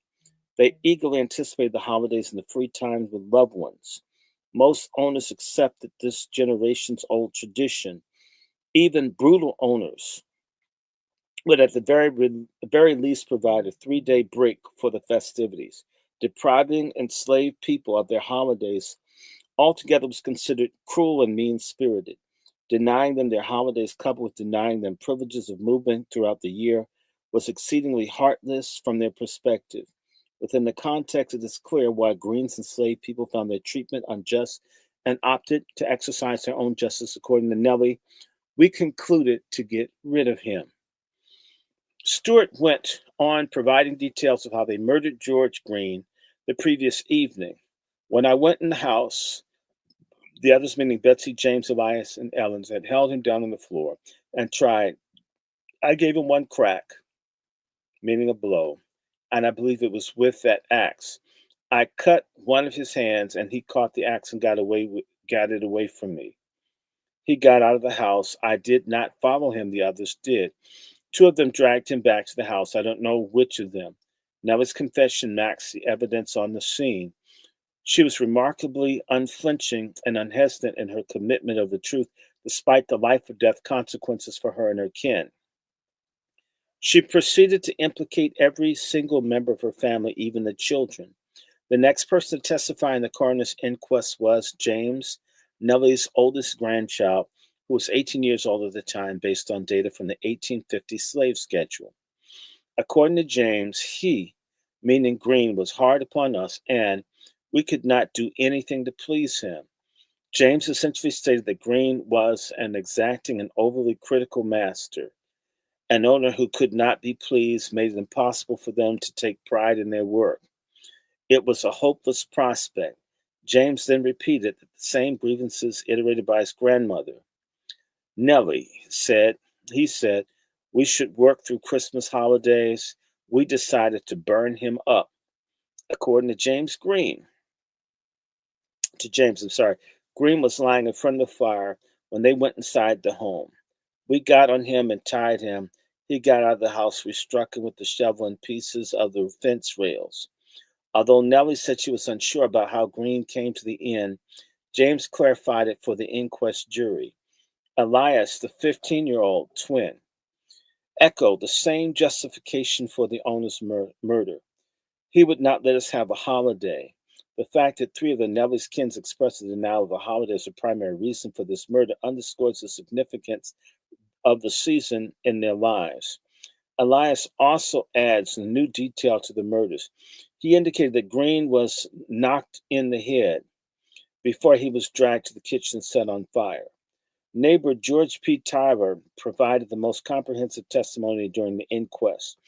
He gave many details about the night of the murder from his perspective as a slave owner and a witness to the events after the fire. He recounted the confessions of Nellie and her kin. He said that Nellie had admitted that they had done it, meaning the 5 prisoners, that he had been a hard master and they were tired of living with him. Granted, Tyler with only one to have heard the part of the confession when she stated that they were tired of living with him. It does not have a ring of truth. It is consistent with the spirit of Nellie's own confession. Tyler's testimony provided other essential details about Nellie's confession. Quote, she said that they went into the house and cussed at him. She said at first she struck him with something, she didn't know what. Finally, she said it was an axe. She then said the deceased got up and ran out of the house. They pursued him with shovels, axe, and sticks until they killed him. As he was going out of the house, he got the axe from her, and Elias struck Jim with the axe after killing him, dragged him back in the house, and set on fire. But it said nothing about what occurred in the house. Tyler observed that James and Elias' testimony was substantial what old Nellie had said. However, he did recall that Ellen and her mother said Betsy claimed that they knew nothing about Green's murder when questioned. It is doubtful that they knew nothing about it, but perhaps Betsy and Ellen had feared that confessing to the murder would lead to a death sentence, so they lied to save themselves. The final person to testify before the inquest jury was Luther Lynn, who testified on the night of the fire that he remembered asking Nellie had she gone to bed at the time it started. According to him, she responded she had not noticed the fire until the roof was collapsing. Lynn asked if she heard Green yell for help. She responded, no. At the conclusion of the inquest, Dr. Ewell charged all 5 of Green's enslaved people with having willfully and deliberately, with malice and forethought, killed and murdered the said George E. Green on the night of the 24th of December, 1856. He drafted a warrant for their arrest. Constable B.F. Patty took the family, the bloody axe, and James' jacket to the county courthouse in Brentsville. Coroner Ewell's inexperience compromised the integrity of the inquest. In a letter to Philip D. Lipscomb, the clerk of the court, dated December 26, Dr. Ewell wrote that he had hoped to inquire what else is proper for me to do besides return to your office the warrant and the verdict of the coroner's jury. Ewell was unaware of the next steps needed for him to conclude his investigation. He outlined many errors he had made in the inquest in this letter to the clerk. First, he mentioned that there was much confusion and excitement. The Negro house was crowded and darkened. Here, he implied that it had been hard to investigate the first night. Second, Dr. Ewell claimed that he had been pressed for time and wanted to expedite the proceedings so that he could prevent tragic violence. Frozen ink and benumbed fingers. Dr. Ewell said he had been taking notes using a dip pen, which required an ink reservoir to refill, which was common in 1856. Doing so on a cold December night could have very well caused frozen ink fingers. He also complained that he had no desk or table to write on. In other words, he provided ample justification for the brevity of the notes and a rush inquest with multiple errors. However, the coroner made reference to preventing tragic violence, implying that the neighbors were inclined to inflict vigilante justice that night, yet there was no corroborating evidence of the claims of a mob. Ewell acknowledged that he should have affirmed a scroll to each of the signatures to the verdict, which I believe was neglected. He added, perhaps I ought to have recognized the witnesses appear at court, but the confessions of the 3 culprits caused me to doubt the necessity of so doing. In other words, the 2 nights after the murder, the Prince William County coroner admitted that he had grossly failed to do due diligence. During the inquest, investigation, and subsequent legal process, each one of his mistakes or failures could justify the evidence being thrown out and charges dropped for white suspects, but because they were enslaved Black people, no one cared that the investigation consisted of a flurry of errors. Coroner Ewell's mistakes, coupled with his decision to appoint Green slaveholding neighbors to the inquest jury, created undue prejudice and stacked the case against Nellie and her relatives. With an inquest jury composed of such, they could not hope for leniency. The trial of Nellie and her family began January 6, 1857, and the Prince William Court of Oyer and Terminer. Like in so many other southern states, enslaved people charged with capital murder and the Commonwealth of Virginia would not receive a jury by trial. Instead, county justices presided over a court of Oyer and Terminer for capital cases involving enslaved people. The combination of the justices' ignorance of the law and procedure, coupled with their own bias, nearly guaranteed unfairness, according to a prominent jurist and legal scholar, A. Leon Higginbotham Jr. Quote, slaves were doubly damned. Not only were they deprived of jury by duty, but in addition, They were tried by inept and unlearned justices, close quote. Commonwealth versus Nellie and others was no different. The Prince William County justices in this case were Seymour Lynn, John C. Whedon, William W. Thornton, John Underwood, and John B. Grayson, all of whom were slaveholders. Grayson lived in Green's neighborhood. Underwood owned 1 slave, Grayson 3, and Whedon and Thornton 7 each. Seymour Lynn owned 28 enslaved people, making him among the biggest slaveholders in the county. Grayson also served as a county justice of peace. Even the prosecuting attorney, Eppa Hutton, owned 8 enslaved people. Hutton served the Commonwealth's prosecutor for Prince William County in 1849 to 1861. In that time, he convicted at least 4 enslaved women who were subsequently executed, including Agnes, who was convicted in 1850 of the murder of her owner, Gerard Mason, Nellie and Betsy in 1857, and Lucy, who was convicted of murdering her mistress, Arminta Moxley, in 1859. Hence, Eppa Hutton convicted more cases involving enslaved women who were subsequently condemned to execution than any other prosecutor in American history. The court assigned separate public defenders for each of the accused: Charles E. Sinclair, Nellie; Douglas Tyler, Betsy; Nathan Tyler, James; J.M. Forbes, Elias; and John P. Phillips, Ellen. White slaveholding men, Green's neighbors, were the only witnesses at the trial. Many of them had served on the inquest jury. As Black people, the defendants were not permitted under Virginia law to testify in any trial involving whites, even on their own behalf. George P. Tyler gave the same testimony he had given in the coroner's inquest, mostly about what he had witnessed on the Green farm the night that Green was murdered and during the coroner's inquest the next day. According to Luther Lynn's testimony, when he first arrived on the farm that night of Green's death, it looked as if something had been butchered because there's a good deal of blood in the yard. Lynn was the only witness to testify that the bloody axe and James's jacket were found under the bed in the slave quarters, and that the clothing of Nellie and her family members was more or less bloody.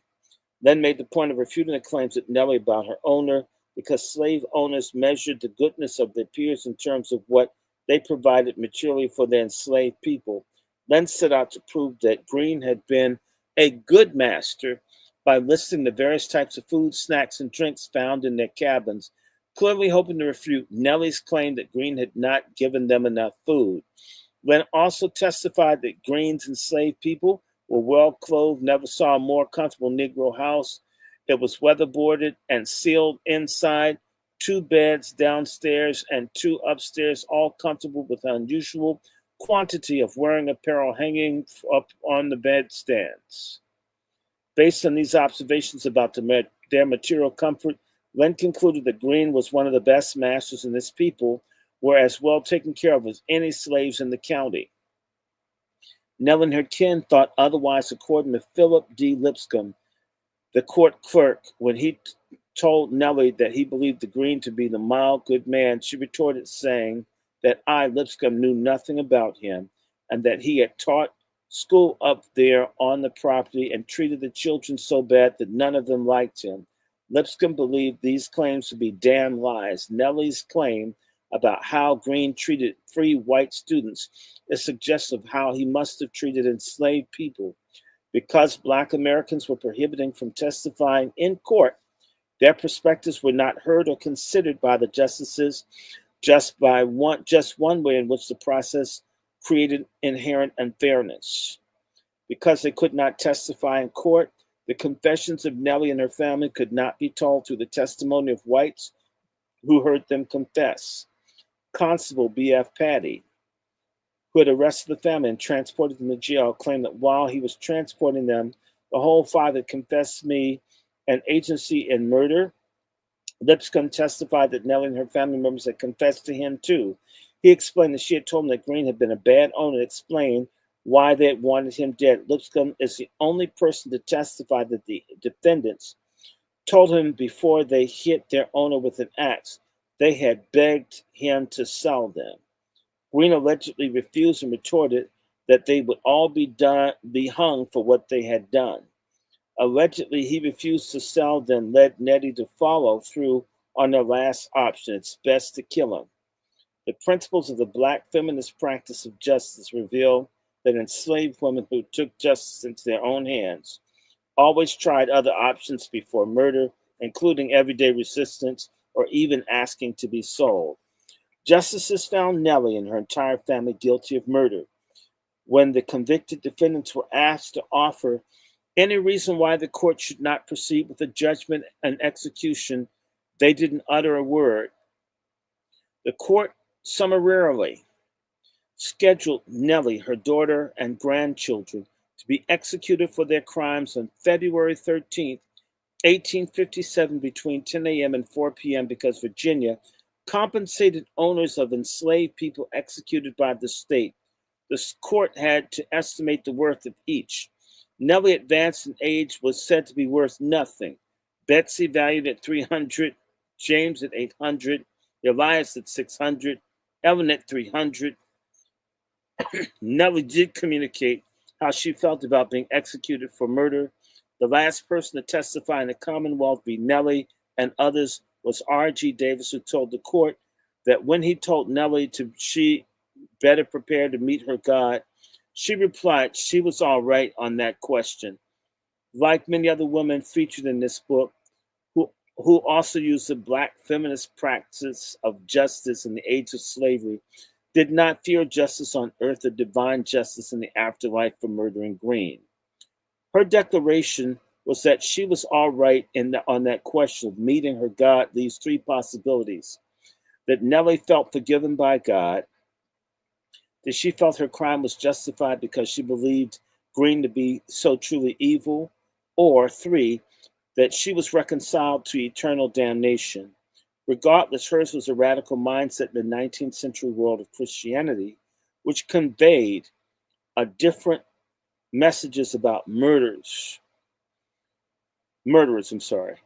That plus her singularly fearlessness and ready confessing to every gory detail when questioned by the inquest jury is consistent with so many other black women in this book. When faced with the inevitability,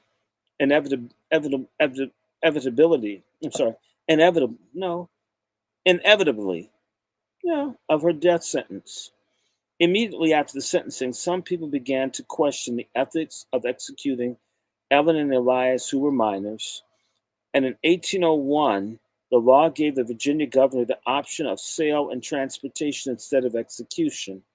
In light of that, the defense attorneys and others began to petition Governor Wise for a stay of execution for the minors. Thomas B. Bayless, the Prince William County resident who had previously served as a minister of the Presbyterian Church of Snow Hill, Maryland, wrote to Virginia Governor Henry Wise asking him to stay executions of the minor children. And a letter dated January 24th, Bayless suggested that Ellen and Elias, who had barely passed their age of accountability, might have been pressured to participate by the elders, speculating the children might have been threatened even to the peril of their lives to take part in the infamous deed. Because of that and other appeals, Governor Wise granted stay of execution for Ellen and Elias on February 6, 1857, owing to their youth and feeble intellects, just 1 week before their scheduled executions. He postponed their execution until May 22nd. Nellie and her family, who were in the same jail cell, spent their last night together, singing hymns and praying as a family. Clergy who attended to them up to the date of the execution reported that Nellie and her family expressed great penance for the murder. That report, however, is dubious because the clergy were expected to say that. Moreover, there's no other independent evidence that the family articulated any remorse. On February 13th, the scheduled date of execution, Nellie, Betsy, and James were escorted from their jail cell at noon. Guarded by the Prince William County Sheriff, his deputies, and the jailer, they must have said their final heartfelt goodbyes to Ellen and Elias. They were loaded into a 2-horse wagon to be transported to Brentsville, the place of execution. One newspaper reported that the three sang hymns on the journey. A crowd traveling by foot and horseback followed the wagon that carried them to their final destination. Nellie, her daughter, and grandson arrived at the waiting audience of roughly 1,000 spectators, many of whom were Black Americans. The county had constructed new gallows on an acre of land, which easily accommodated the large crowd. As the case of Phyllis and Mark, Rose Butler, and Jane Williams, and others, the execution of enslaved people who murdered their owners was performative and ritualized spectacles. The Alexandria Gazette and the Virginia Advertiser reported that Nellie, Betsy, and James mounted the stairs of the gallows with apparent alacrity, expressing their willingness to pay for their crimes. And one final statement, one of them declared that they placed their trust in Jesus and believed that they had repented as to have secured salvation through him. Clearly, Nellie, her daughter, and grandson found a degree of peace in the moments before their execution, a momentary peace in the world without green. They did not fear death, the pain of execution, or God's judgment on their souls for the murder. And that way, their last moments are consistent with the Black feminist practice of justice. Why does she keep using that? Black feminist. Okay. The fate of the twins was left to the governor, and Virginia, the governor, had the power to pardon or stay execution. Most of the compelling moral imperative to grant clemency was the young age of Elias and Ellen. The logic behind that is that children have not developed independent, complex thoughts to understand life or death consequences of their actions. Another factor is that the children could have been coerced to assist their mother or their grandmother. Coercion can mean many things within a family, but at the least, enslaved parents expected their children's emotional support and assistance, even direct participation in covert and overt community resistance to slavery.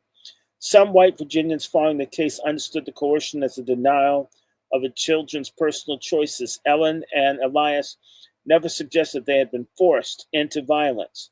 In fact, it is the two young people that completed his murder. Governor Wise decided to stay Ellen and Elias's execution temporarily, citing their young age as justification. Some local slaveholders were upset with that decision. John B. Grayson, one of the justices in the case, who also lived in Green's neighborhood, wrote to Governor Wise in protest of his decision, quote, "I do not know upon what ground you consider that it is your duty as governor of Virginia to respite those Negroes, but I am perfectly certain that in no petition has been a respite or pardon circulated for signatures or signed by a single respectable man in this county." Close quote. Grayson went on to diminish the twins' age as a significant factor in their capacity to make independent, mature decisions. Instead, Grayson tried to use their physical features as more fitting measured for adulthood. Quote, "The woman," note Grayson referred to Ellen as a woman instead of a girl, "is a large size for a woman and very well developed physically, probably as well developed as she ever will be." Close quote. He insisted that Elias' intelligence was proven the fact that Green had trusted him to deliver his peanuts to the train depot.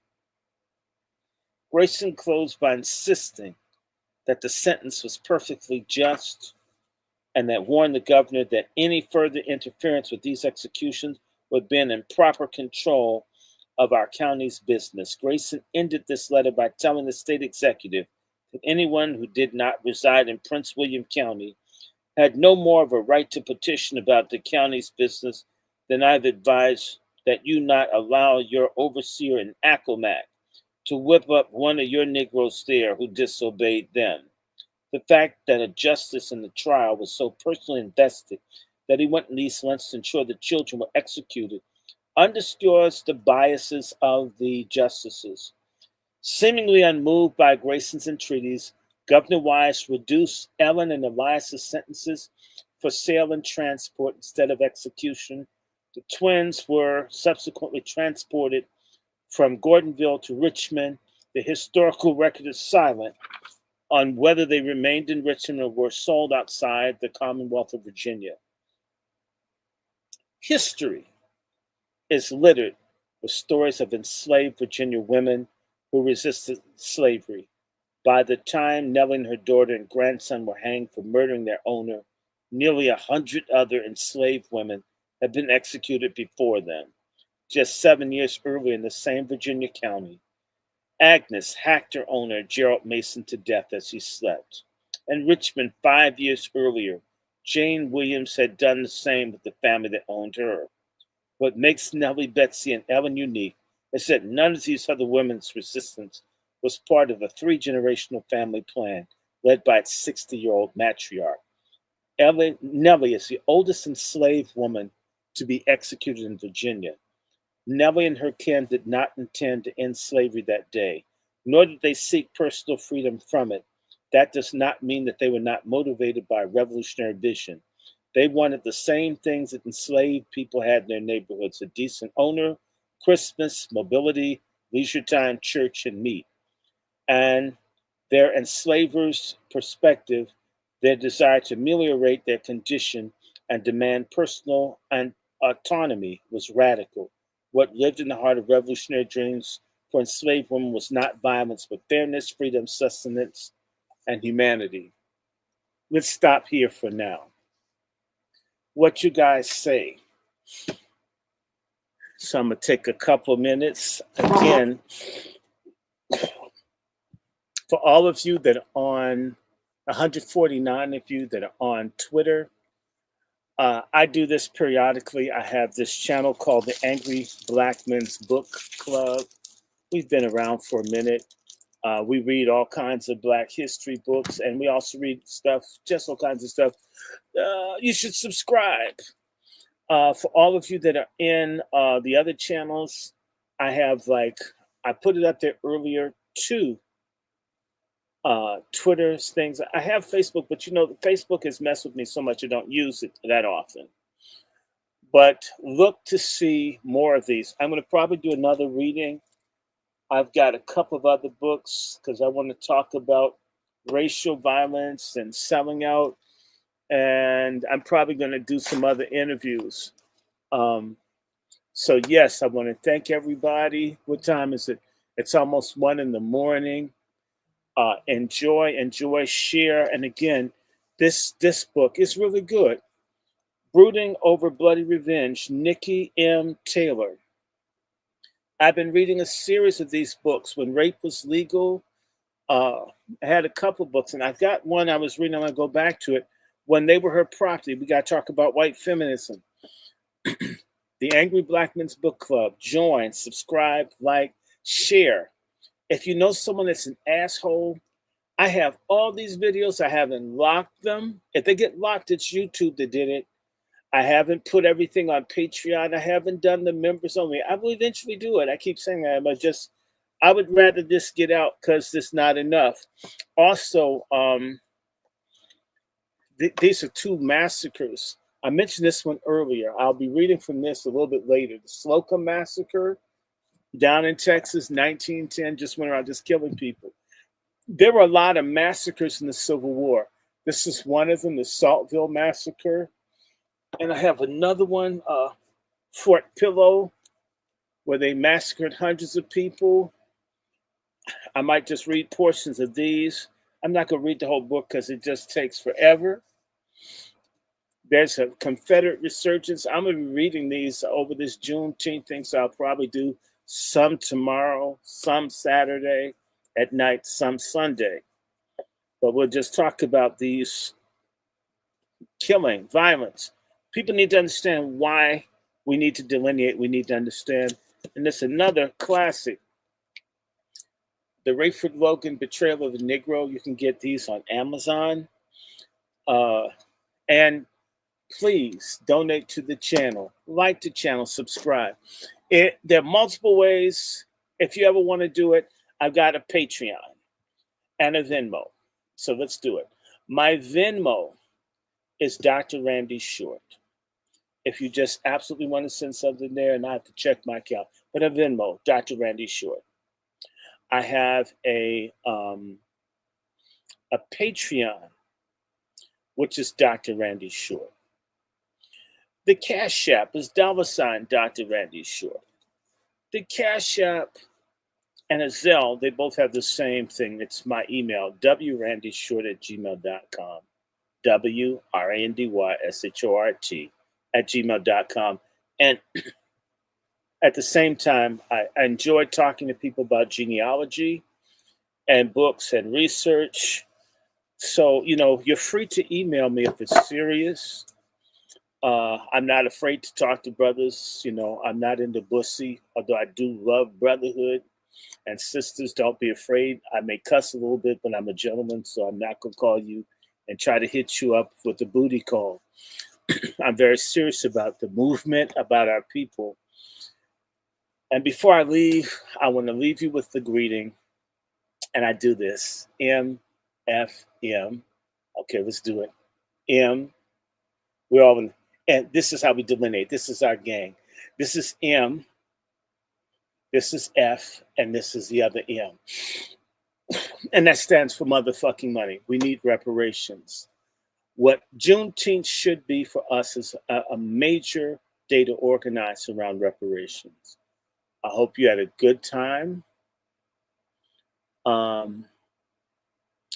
Yes, I did get the book on the post-Civil War killings. Where is it?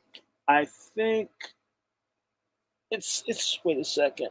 I was just looking at it. I do have the book on the post-Civil War killing. I just put it down. This might be it. Here. This is the book you're asking about. I read from this too. This is called The Record of Murders and Outrages. There are many of these books. Okay, so yeah. If you send a Pat Talk, that's wonderful. You sent that to Chef C. We all work together.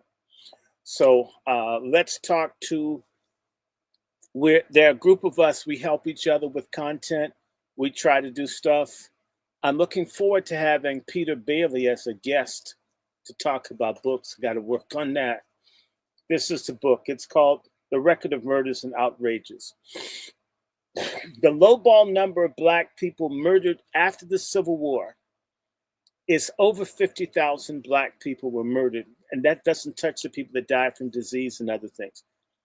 We had a Holocaust following the Civil War. And our established Black historians and others really don't push that. Please share. I have other books. I have dozens of videos. I'm going to say this to everybody. They shadow banned the hell out of my chapter. I've got to really be careful now. I've told people the FBI thinks I'm a spy that worked for Iran. I have lots of Iranian friends. When they bombed the Iranian national television, I used to be over there. I mean, I'm not a Muslim. I'm not a fundamentalist. I'm not a terrorist. I believe in justice and human rights. And I went to Iran to talk about how Black people are treated here. I'm not ashamed of that. And I'll do it again. I'd go to China. I'd go to North Korea. I want people to give us our damn money and stop screwing us, and you can't replace us with illegals. I'll tell anyone that, any place, anytime, anywhere. But my channels are always bothered. So you have to share it.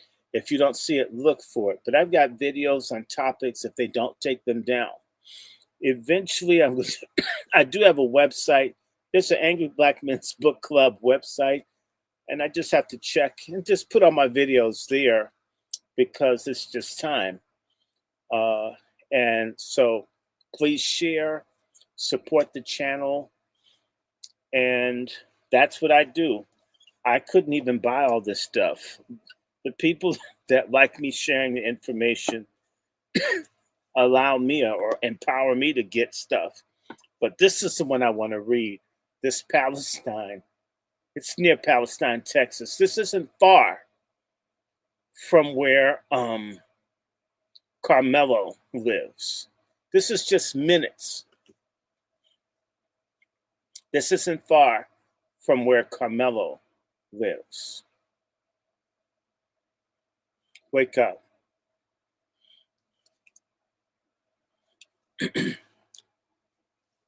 For the person, Trap Horse, if you guys, excuse me, you can always email me if there's something that you want me to do. I may not see exchanges here, but my email is wrandyshort@gmail.com. I serious people I talk to. If you're a fool or flake, I simply don't talk to you. But you can always write me if I can't respond to you in this. But let me stop. I gotta go in for my mother to get her car inspected and certified. So I'm gonna stop and let me see. And let me see. Um, as for this person, I don't know. I don't know what Tariq Nasheed does. I do me. I may do something, may talk to Tariq now and then. You got something to say to Tariq? Reach out to him. I can't tell people what they do or don't do. I know I'm not stealing from people. And it's just rude, okay? It's rude to come to me. That's a grown man. If someone's got a case, sue someone, take them to court. You don't tell the third person. It's immature. It's not mature. It's not very manly either. It's small. It's petty. And I'd rather such people never ever talk to me. Someone does you wrong, someone steals from you, take it to that person. Don't tell me. That's an ugly trait. And so I'll give you one warning. Please never do that on my platform. I don't go on other people's things and say stuff about a third person. Whoever you are, return to the brother. So, you know, uh, I can't have that. I'm sorry, I'm not going to give a warning. Never do that. I don't go to anyone's channel and accuse people and do like gang, passive, pussy mouth bastard bullshit and say something about someone I know. I may talk to, I may see Boyce Watkins. I don't know him that well. I don't talk to him. So don't come and talk to me about him. What does it have to do with me? That's childish. That's not manly. I don't like that. Black men, never do that with me. I'll never talk to you. It's not right. Don't talk to me about another person. I wouldn't do that to someone else. I don't tolerate that. So yeah, I just had to cut that off. Don't ever do that to me. If Tariq did something, if anyone does something wrong to someone, that person's responsibility is to go. Don't bring that to me. That's small shit. I'm not going to even tolerate it. I just cut it off. I can't do that. I don't do that to anyone, even if I know something. If you follow, don't you think that's petty? This person's talking about something he say, she say about two other people I don't know nothing about, and you're on my thread talking about that?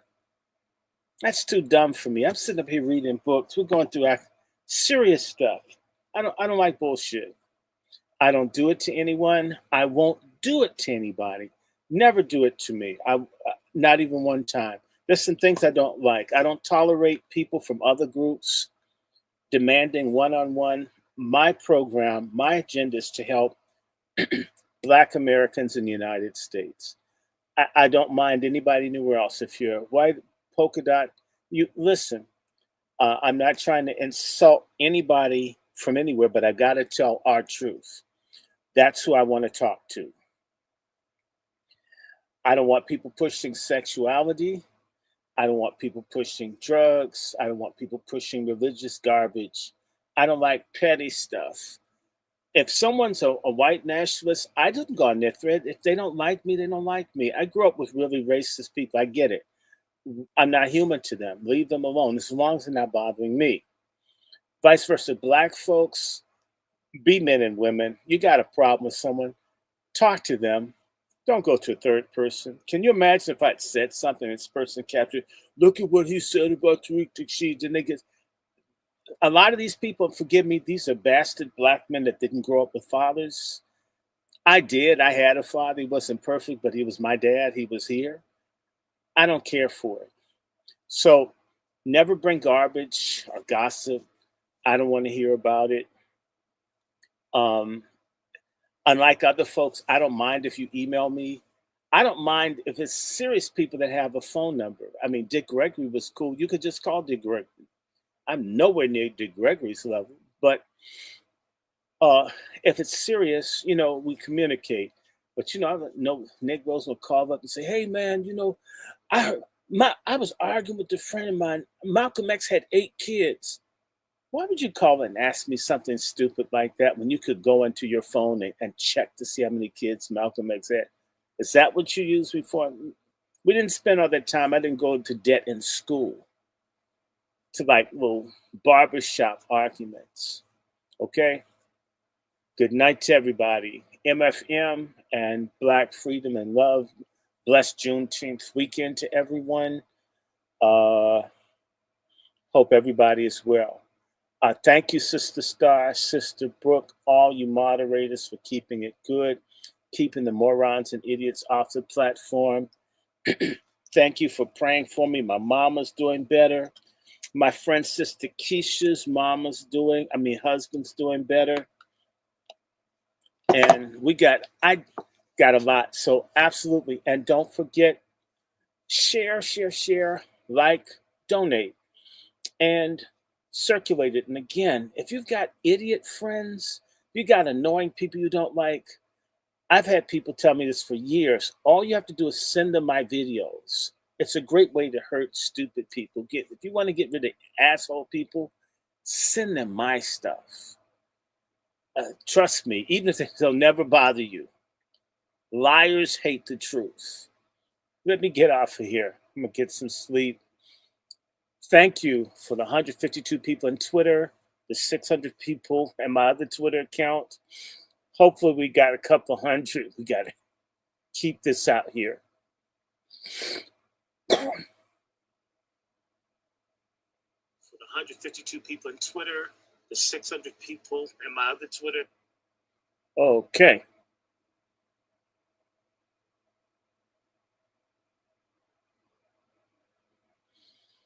And so, yeah, here we go.